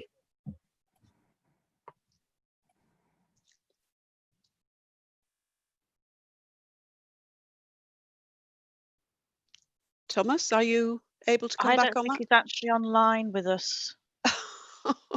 No, I was just checking in the background. Well, he's obviously not, because he's not coming back. So thank you for that. Sorry about that, Barry. Good try. Okay, so we were just summing up, and anything from legal, please, before we complete this item. No further points from me, Chair. Okay, so can I just ask Steve to sum up as far as the debate's gone, please? Thomas's response to the questions from Councillor Anderson. I do apologise to Councillor Stevenson. I mean, this site has been described, whether some members accept it or not, as the best and most sustainable in Leeds. It is a SAP allocated site. Application is seeking approval of the principal and access only. So some of the issues we've debated to a degree today, you know, they are actually either covered specifically by conditions, will be part of the detailed reserved matter submission in terms of plans, or will be added as informatives to remind officers that may be dealing with the application when it comes in reserved matter at a later date. Therefore, what's before members is actually a recommendation to approve the application subject to the conditions in the 106, but specifically for the principle of development and just the access arrangement. Thank you. I would just like to say before we conclude that I take everything that Councillor Carter has said and all of his concerns about this application extremely seriously, as I would any concerns expressed by a ward councillor on a planning application. And I have on many occasions shared the frustration that he's clearly going through now in relation to local plans in my own ward, as have my ward colleagues. So I fully understand why we're here today having this debate. Nevertheless, it is outline planning, and I hope that if this recommendation is approved, that our debate today in the presence of the representative of the developer will have an impact on what our expectations will be as this site develops, as this gets developed out. I think that's very important. But I'd like to ask now if I have a proposer for the recommendation, please. Can I propose an amendment? Yes. Can you just advise me, Steve, can that be proposed first before the recommendation? Chair, do you want to just wait a second, because we're still trying to get Thomas Beavis onto the line? That question. Well, I think we were in a position to move forward, actually, Steve, without Thomas. We can clarify that at a later point. Chair, I'll propose. Well, we can take we can hear what the amendment is. It's specific, yes. But if we've already had a proposer, we then need a seconder. I'm not sure of the order that happened there. The order that happened was that Councillor Anderson proposed an amendment. So we'll hear what it is, Councillor Anderson, first. I'm just proposing that we defer this for one cycle to get information on drainage and on schools and on local infrastructure. We need that clarification before we can definitely approve the application. Yes, it's a SAP site, not disputing that. I just want it deferred for one cycle so that we can get information from education about the school demand within the area and whether or not the infrastructure information can be given to us in greater detail and clearly set out what the impact is going to be on the local community. Well, I personally don't feel that will get us anywhere, but as you've suggested that amendment, is it the case that we need to vote on that first, Steve? Well, we need to see. Well, there's And two I things. would second that. I was just going to say there's two things, Chair. It needs to be seconded to take it to the vote, and Councillor Stevenson's just done that. But I would just like to add yet again that all of the first two areas of the sustainability and the schools issue are actually covered in the report as far as we can, because it's an outline application, and the drainage is covered by the conditions. But yes, you'll have to take the vote now, Chair. We will indeed. So those in favour of Councillor Anderson's amendment, and I'm going to go down the list. Councillor Anderson. In favour. Councillor Brooks. Not in favour. Councillor Campbell, not here. Councillor Hamilton. Not in favour. Councillor Heselwood. Not in favour, Chair. Councillor Reagan. Not in favour. Councillor Stevenson. In favour. Councillor Ray. Not in favour. And I'm not in favour either. So could you tell us, Andy, what the vote was, please? Yes, Chair. Out of the 8 members present, 2 voted in favour of Councillor Anderson's amendment and 6 against. So that's been rejected, and so now we vote. I need a proposer for the recommendation. And I'll I believe. propose the recommendation. Thank Chair. you. Thank you very Happy much. to second, Chair. Thank you very much. So we'll go down the list again, and I'd like your vote on the recommendation in front of us. Councillor Anderson. Reluctantly against. Councillor Brooks. In favour, Chair. Councillor Hamilton. In favour, Chair. Councillor Heselwood. In favour, Chair. Councillor Reagan. In favour, Chair. Councillor Stevenson. Against. Councillor Ray. Favour. And I'm also in favour. So what is the vote again, Andy, please? There were 6 in favour and 2 against, Chair. Thank you very much. So that is clearly carried and approved. Thank you very much for that. I would like to suggest now that we have a 5-minute comfort break, please. So if you would like to stretch your legs for 5 minutes, we'll come back at 3:15. Could I ask you to mute your microphone and turn your camera off during that 5 minutes, please? Thank you.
Can you say something, Andy, to check I can hear you?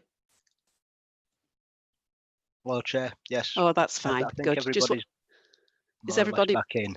Yeah. So the sign's still up saying meeting has been adjourned.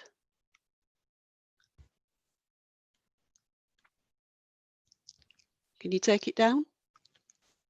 Or will it just stay there? That's it.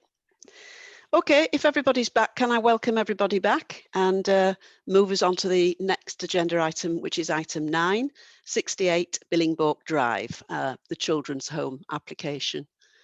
And so, Victoria, I think you're on again. I am, Chair, thank you. I do apologise if I'm not pronouncing the name of the road right, but I pronounce it as Billingborg, but I'm quite happy to change if that's not correct. It's Billingborg. It is Billingborg, right? It is Billingborg, yes. Okay. Okay, so this is an application for a change of use from a C3 dwelling house to a C2 residential institution. It's a small children's home. If we can go to the next slide, please. Okay, so the site is located in an established residential area of Bramley, close to sort of local facilities and services, which does include some leisure space, shops, health facilities, and Bramley rail station as well. Next slide, please. So the property in question, that's the subject of the change of use, is a 2-storey detached house with a private drive access off Billingborg Drive. The property has been previously extended to the side, as you can just see in that photograph there, over the garage to create additional accommodation. The house itself sits within a substantial sized garden to front and rear and is surrounded on all sides by other residential development. Next slide, please. That's just a shot of the front of the property. You can see it's quite well screened from the roadside. Next slide, please. There are mature trees and shrubs that line the southern and western boundaries of the site, with fencing to other boundaries. Next slide, please. I must just add, for the benefit of everybody watching, this is an additional slide that's been added in, so it won't be in the presentation pack that members received. And this is just an aerial shot that's been taken from Google Maps. So this is just to demonstrate how the property sits within its plot itself. You can see it there with the red dot on, 68 Billingborg Drive. The property achieves a 12-metre distance from its side elevation to the western property, 8 metres of which is its own side garden. There's just under 4 metres achieved to the side elevation of the eastern property, and it's 14 metres from its nearest rear elevation, that extension at the back, to the rear elevation of houses to the north. Now, the home itself is intended to be staffed by 3 staff, 2 of whom will be resident and providing 24-hour cover, and 1 of whom will be based there during the day only, so arriving in the morning and leaving in the evening. In terms of amendments to the property, only the garage itself is to be converted to provide accommodation, but otherwise there are no external alterations proposed. And the home will be used to provide living accommodation on the ground floor, along with a small office space and a bedroom for staff members when they stay overnight. At first floor, there are 3 larger bedrooms, as well as a room that has its own kitchen for older children who are learning to live on their own. I think I said at the start, but if I didn't, it is for children who are aged between 8 and 18 years. So some will be preparing to move out into their own properties and needing to learn how to do that. A further staff bedroom is also provided. It should be noted that we are intending to restrict the number of children to 3 in maximum through condition, and that is to ensure that there are no issues of sort of noise and disturbance and highways matters. Now, the additional bedroom on the first floor would be surplus, but does provide flexibility for the care home in using the most appropriate room for the children, or as additional play or study space to be used. Now, the Council's Children's Services Department have objected to this proposal on the grounds that there are enough homes in the local area already. Now, this is not a situation, to planning's mind, of cumulative impact, and planning has no remit in dictating the market location of private facilities such as this, unless there is clearly substantiated harm to residential amenity. Such harm is not evident or demonstrated with regard to this application, and consequently we could not refuse it on this basis. Other objections have been raised around issues to do with the safety of the children who will be homed on this site.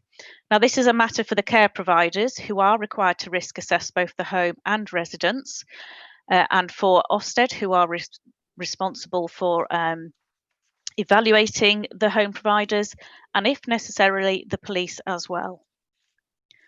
Other objections have been made regarding noise and disturbance. However, given the small-scale nature of this property, its detached status, and the adequate distance and separation from other properties, there is no reason to suspect that it would cause any more disturbance than a large family home.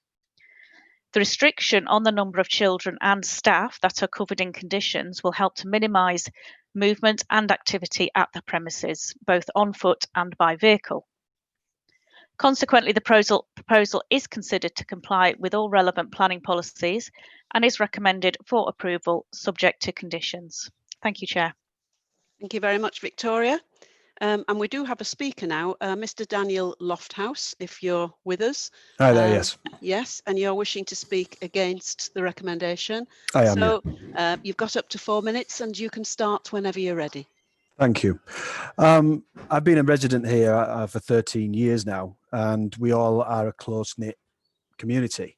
But initially, this application was trying to be pushed under the radar, and on the first application, the only time we knew about it is word of mouth. Furthermore, the houses to the north, them 4 blocks of townhouses, they've never been made aware and still are not made aware. The only person that's made them aware is myself. The people opposite in these bungalows are elderly. They have not been made aware either. The only people that have been made aware on that street is a sporadic amount. And that's the only people that have put in an objection.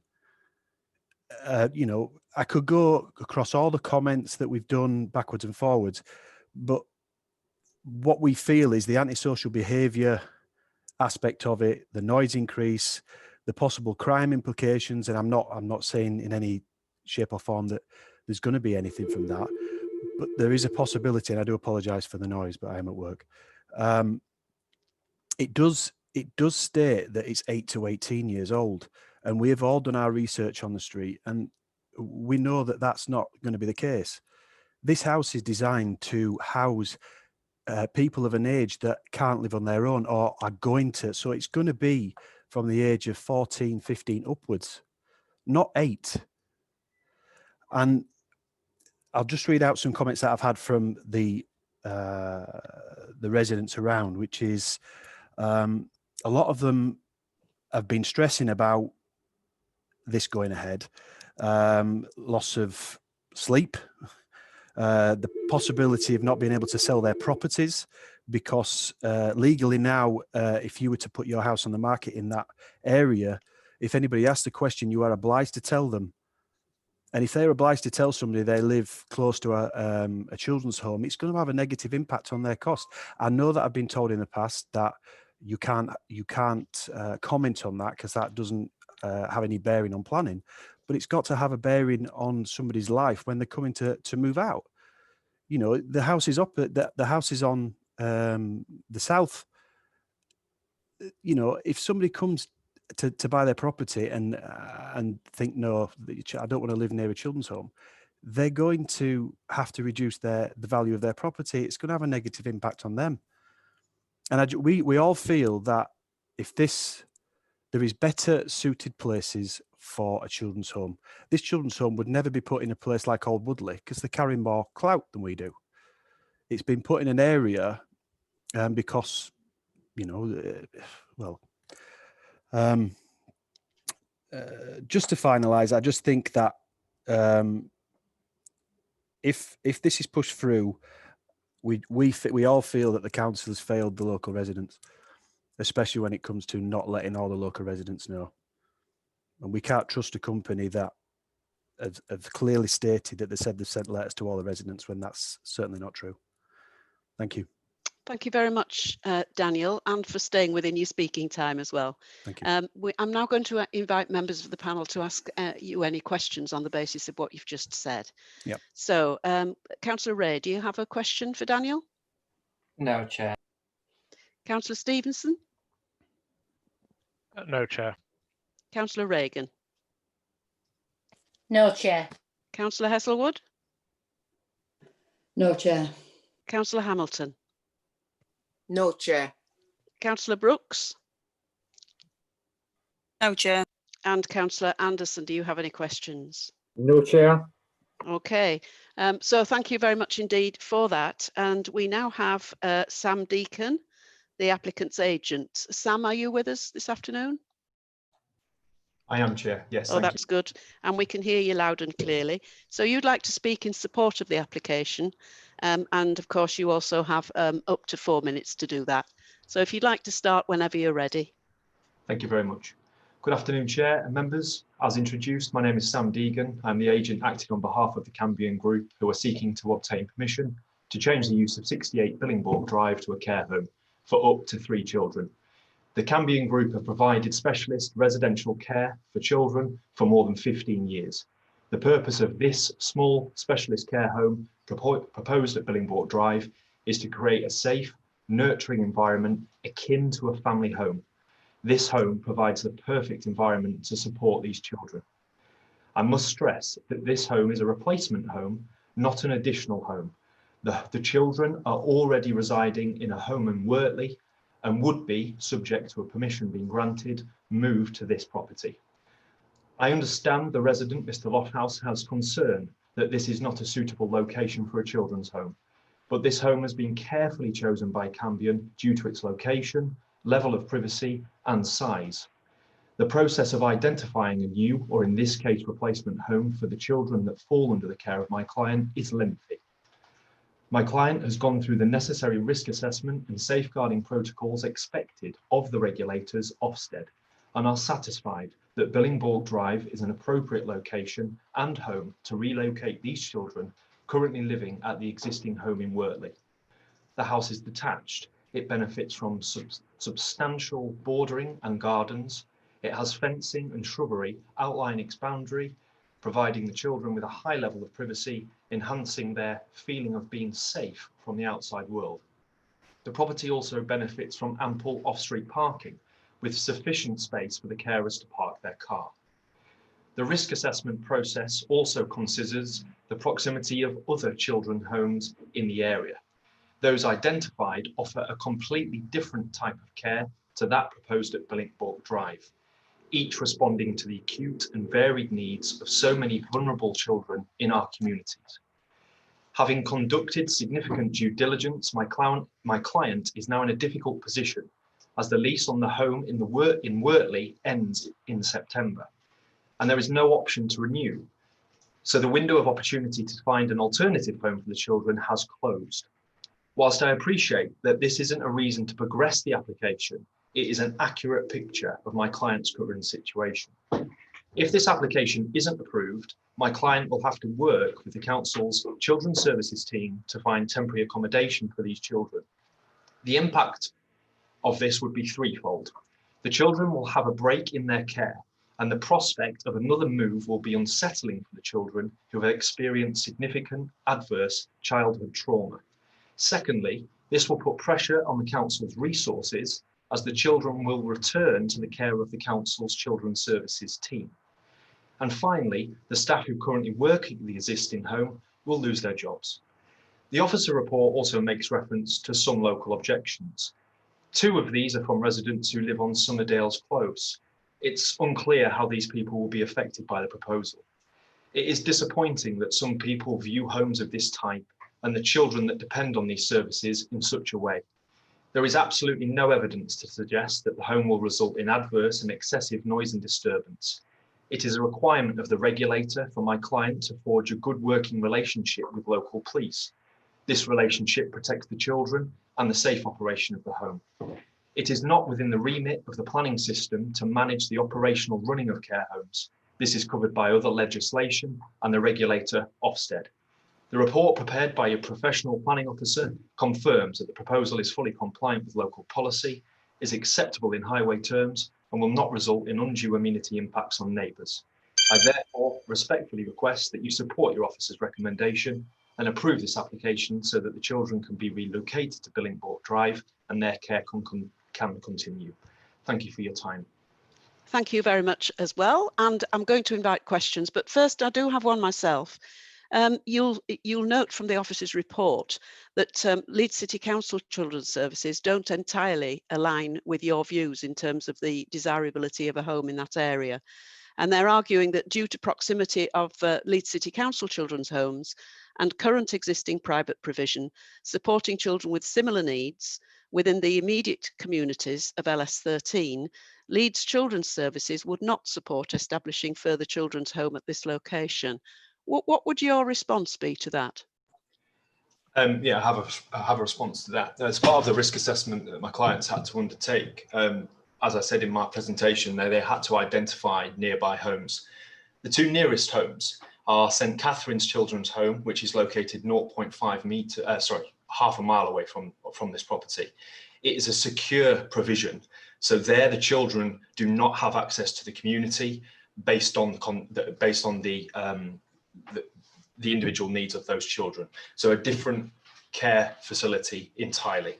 The next nearest is Rainbow House, which is 1 mile away. This is a registered children's home. However, the service here provides short break respite service for children with physical disabilities. Again, not a comparable service offered here. I think my final point that I would make, if I may, Chair, is that this is a replacement home, not an additional home. The existing home that these children currently reside in is in Wortley. The lease on that property is due to expire next month. So there is a very urgent and pressing need to find a suitable location to relocate them. The process that we actually started last year prior to the submission of this application. Thank you. Thank you very much. And so we're going the other way around. Councillor Ray, do you have any questions? No, Chair. Councillor Stevenson? I do, Chair. And if I may, although it's not a planning issue, can I just say, as a shadow exec member for children on the council education, can I just thank the applicant for giving such a robust response there to some of the false fears and stereotypes that sadly exist in society still today. My question related, my internet broke up broadly there where you mentioned the need for moving from Wortley. I think I heard you say that you're renting in Wortley. So are you purchasing this property here? Is that the route and the reason for the move? And my other question was, why it's a 6-bedroom property, so why are we limiting to 3 children? Is that a capacity issue for you in terms of the required space for those children inside the house, or could it be possible to actually increase the number of children benefiting from a centre like this? Yeah, I can respond to both. Simple answer to the first question is yes, the intention, subject to planning, is to purchase this property. The existing property is, there is a lease arrangement in place. So to answer your first question, upon planning, they would be purchasing this property. Second question, yes, this property as it currently stands provides more bedrooms than is required. 3 bedrooms will be provided for the children, 2 bedrooms will be provided for the staff that sleep over on the evening. So that fills 5 bedrooms. The additional room would be used as ancillary storage.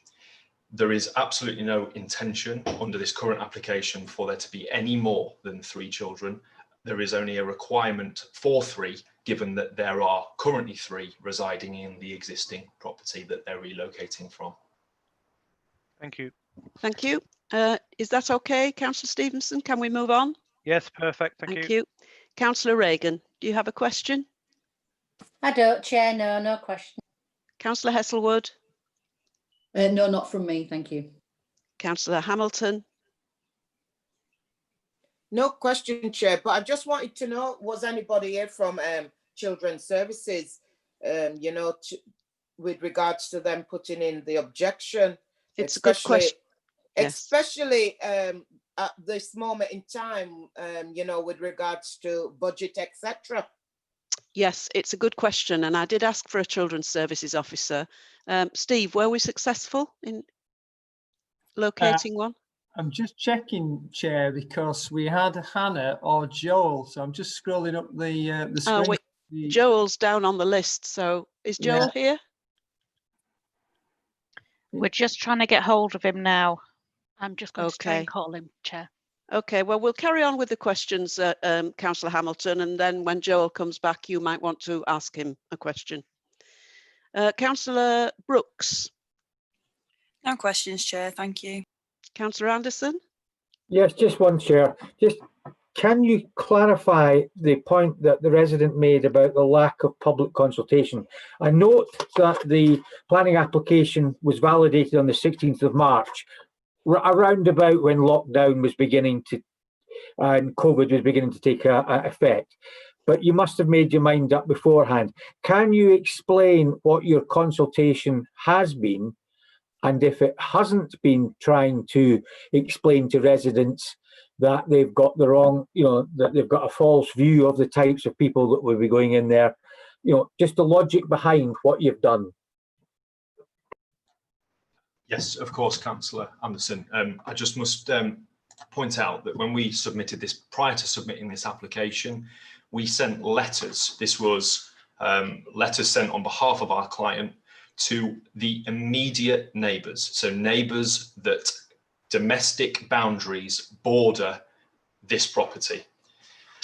We did not consult wider than that on the simple basis that we are not obliged to do so, nor is our client, but we felt that it was appropriate as a good neighbour or a good potential neighbour to inform immediate neighbours. The letter offered a contact telephone number and email address for my office for immediate neighbours to contact if they had questions, and certainly some did do that. Thank you. Thank you.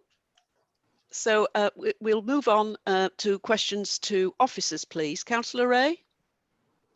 None. Councillor Stevenson? Yes, please. One on a, I think it would be highways. I'm thinking about the proficiency of parking. So could we have a comment on whether there is deemed to be sufficient parking at that site for what's required? And if we have an education officer there, now I'd like to ask a question to them first, but I'll go with the highways first, Chair. Okay, we'll go with the highways first, and then we'll see if we've got Joel. Yeah, yes. Thank you, Chair. Can you hear me? Yes, we can. Thank you. Good.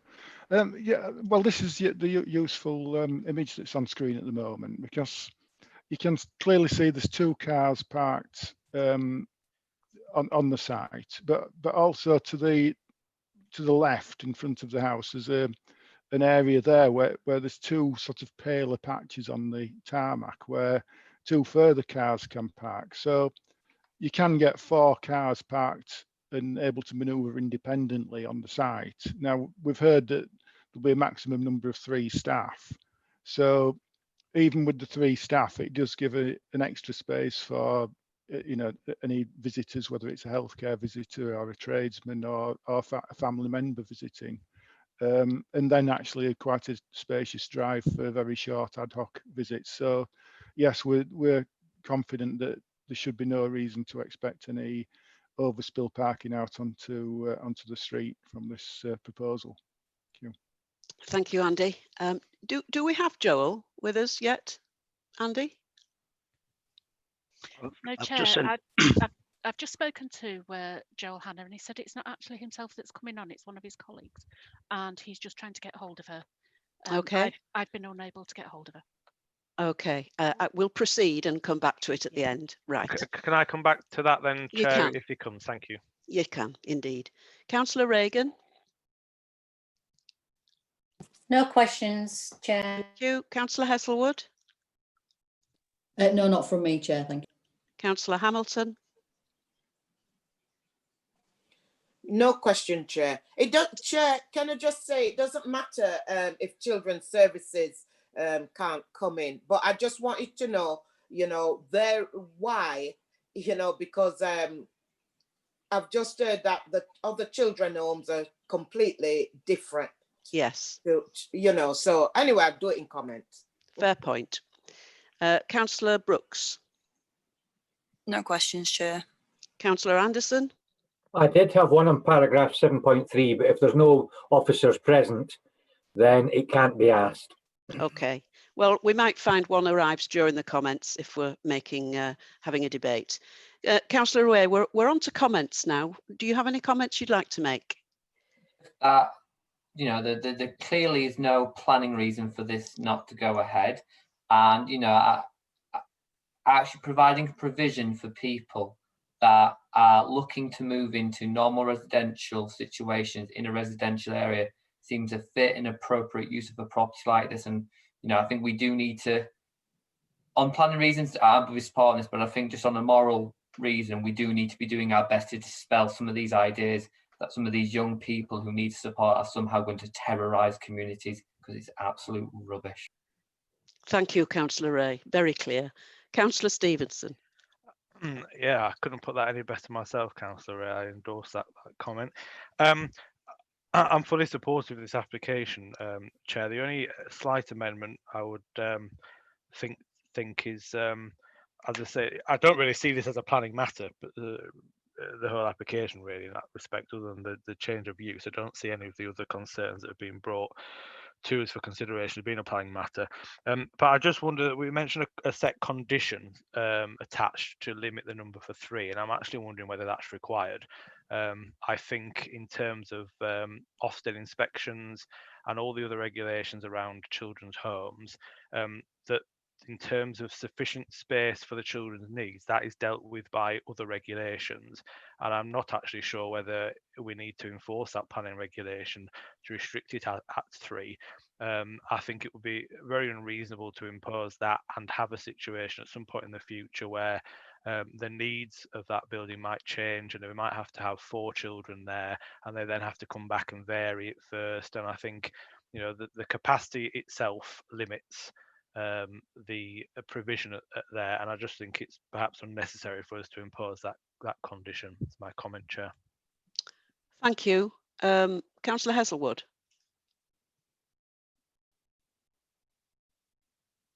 She dropped out.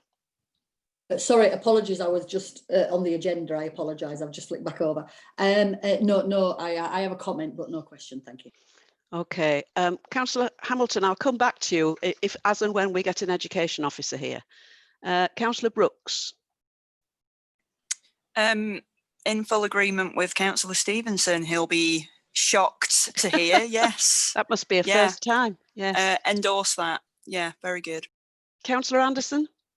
Have you missed me, Councillor Sorry, my apologies. I have. Councillor Reagan, please, comments. I think it's an excellent proposal. I think we need more of these facilities for our young people in the city, and I think we don't need to segregate, and we need to welcome these young people into our communities. And I'm delighted to accept this proposal. Thank you. Now it's Councillor Brooks. Sorry, I just gave mine. Chair. Okay. So have we got anybody from education yet, Steve? Well, Chair, I've just been sending some emails out to some IMs rather, because from my perspective, it is a little bit embarrassing when we're not accessing people. We do appear to have someone online, but I don't know whether they can actually answer the question. So I'm slightly reluctant to offer him up, but we can ask the question. We have Joel Hanna, I believe. Have we got? I'm not sure if he's actually on the. I'm just checking again, Chair, because it is ridiculous. This, I do apologise for it. Just bear with me 1 second. Hello, Steve. It's Pam. It's not Joel Hanna that's actually coming on. It's somebody called Angela DePledge, and I've just forwarded the meeting invite again to her. No, I appreciate that, and I don't want to air our dirty washing. Okay. But I don't want to bring this gentleman in because I'm not confident he could answer the questions, to be quite honest with you. Okay, so can I just ask the panel then, please, before we proceed? Do you feel that we are able to proceed on this item without an education officer here? I've heard some pretty convincing views around the table, and I think we probably can. So do I? Yes. Sorry, Steve? Chair. Could I just make a comment, Chair? Sorry. Of course you could. I didn't know whether there was somebody coming in. Obviously not. I do apologise. And my comment was, I just wondered if we had anyone from Children's coming in, because I did just want to comment that we've heard that there is a children's home half a mile away, which is St Catherine's, which is in our ward in Bramley, as this is just over the border into Armley ward, and St Catherine's is in our ward in Bramley. And I have to say, both myself and the chair have visited St Catherine's. We've spoken to the children there, we've spoken to the staff there. It's a great facility, and there's absolutely no evidence at all in our ward that that children's home has caused any issues whatsoever, ASB or any of the issues that were referred to in the speaker's presentation at the beginning. Not the officer, the person speaking in objection to this. Absolutely no evidence of any of that kind of behaviour, and that's only, I'll say that's just over the border in our ward, half a mile away, and it's a great facility. So I just wanted to make that comment that that we've had absolutely no issues with that children's home, and I do dispute those facts that have been put forward. Thank you very much, Councillor Heselwood. There is some. Yes. Can I make my comment then before you go on? Since Please do. The officer is unable to attend. My comment was, obviously, I fully support this application, and I'm sick to death and fed up of people always perceiving antisocial behavior as if they're monsters. These are children we're talking about. Next door to me, they have 5 children, and I'm here now on this Zoom meeting, and it's raining, chucking it down, and I haven't heard a sound from any of them. The other occasion when they're arguing, yes, like we all do, and it's not really very nice to hear what people saying with regards when it comes on to children. 3 children moving into a house. It's just look at it as a family. And I'm really shocked and surprised at children's services, actually, when we're desperate to look after our children, and with regards to the way things are with the budget at this moment in time, I'm really surprised at them. That's why I just wanted to hear their view. Never mind that having one home already half a mile up the road and another further down the road. To me, that's not an excuse. These are children that we need to care for, no matter what the situation is with them, if they're disabled, unruly, leaving prison or whatever. We need to look after people, and these are going to be well looked after with 2 staff living in. I'm really shocked at that, but that's all. I just was a bit annoyed when I read it with regards to the children's services, that's all. But it doesn't matter whether they're here or not. Thank you very much, Councillor Hamilton. Chair, can I just have something just to say? You missed me out, but it doesn't matter. The only point I've obviously gone down the list too many times, Barry. I'm sorry.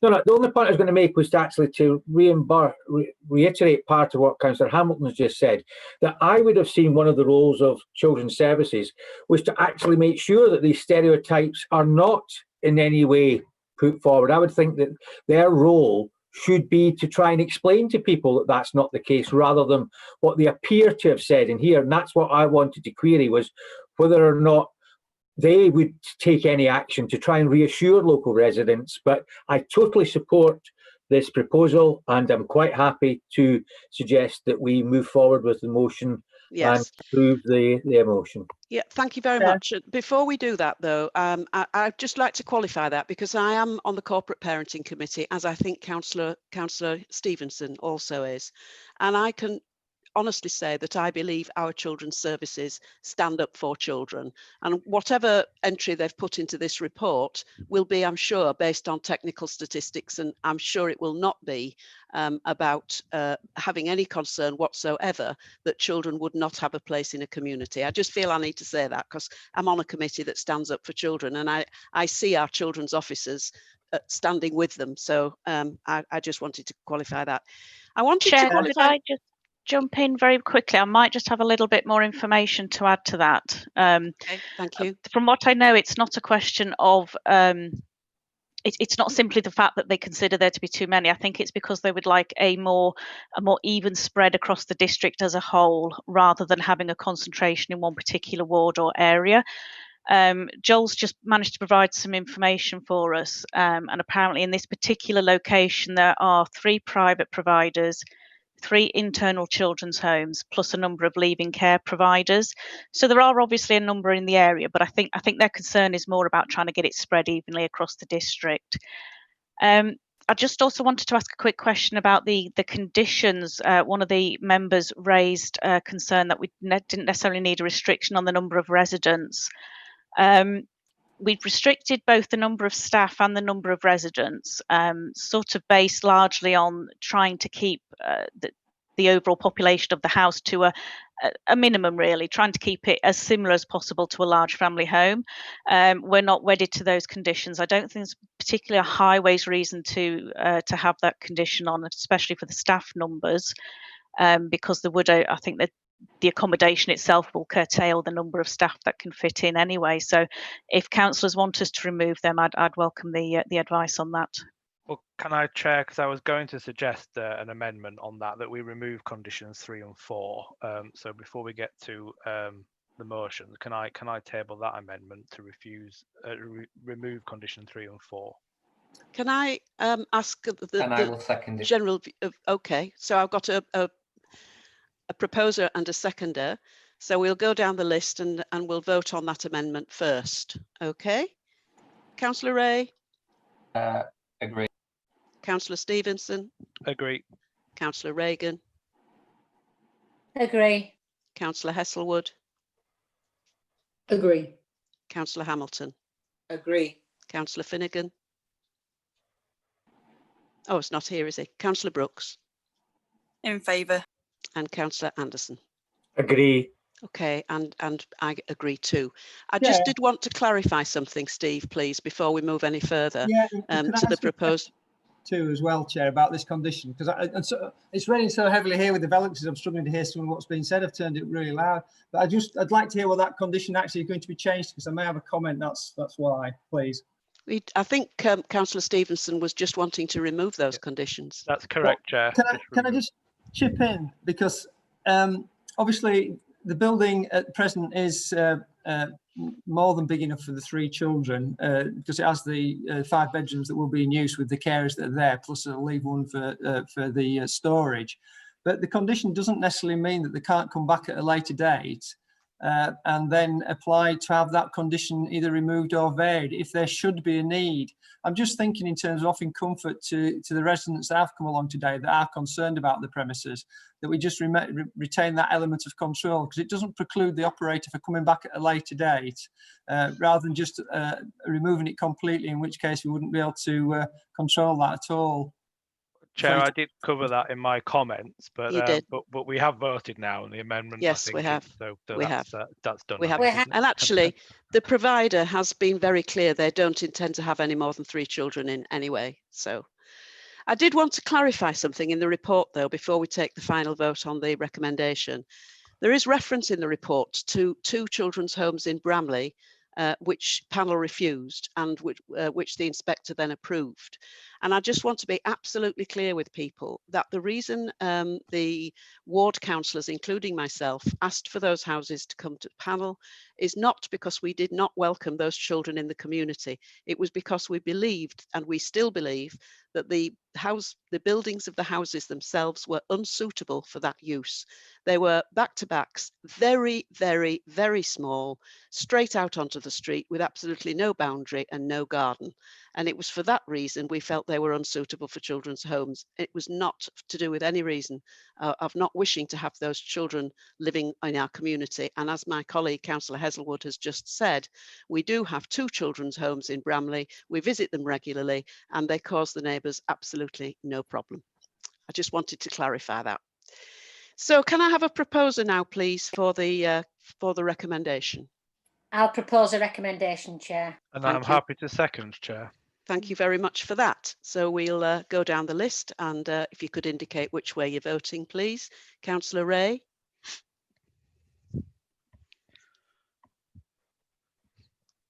Approved, Chair. Thank you. Councillor Stevenson.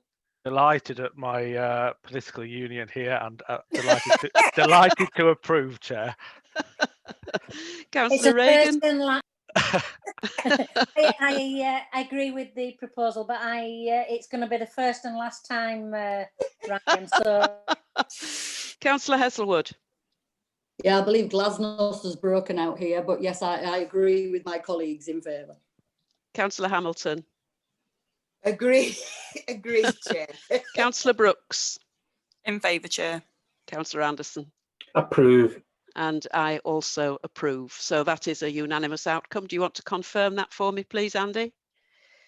Yes, Chair, that was all 8 members present in favour.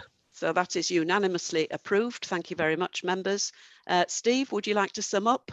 Certainly, Chair. Just to be clear, the application has been approved in accordance with the conditions, with the exception of the removal of condition number 4, which limited the number of residents or staff on the site at any one time. That condition to be removed. Thank you very much. Well do any more officers or legal or highways wish to make any final comments? I think it's conditions 3 and 4 we're proposing to remove. 3 and 4, yes. Yeah. It was. Okay. So I think that concludes today's business. Thank you very much indeed for your attendance and for your... Thank you. Thanks for your attendance and for your forbearance. And I think particularly that first debate was a difficult one to get through. So I thank you very much indeed. A minute. Bye, everybody. Thank you, Chair. Bye. Bye. Bye.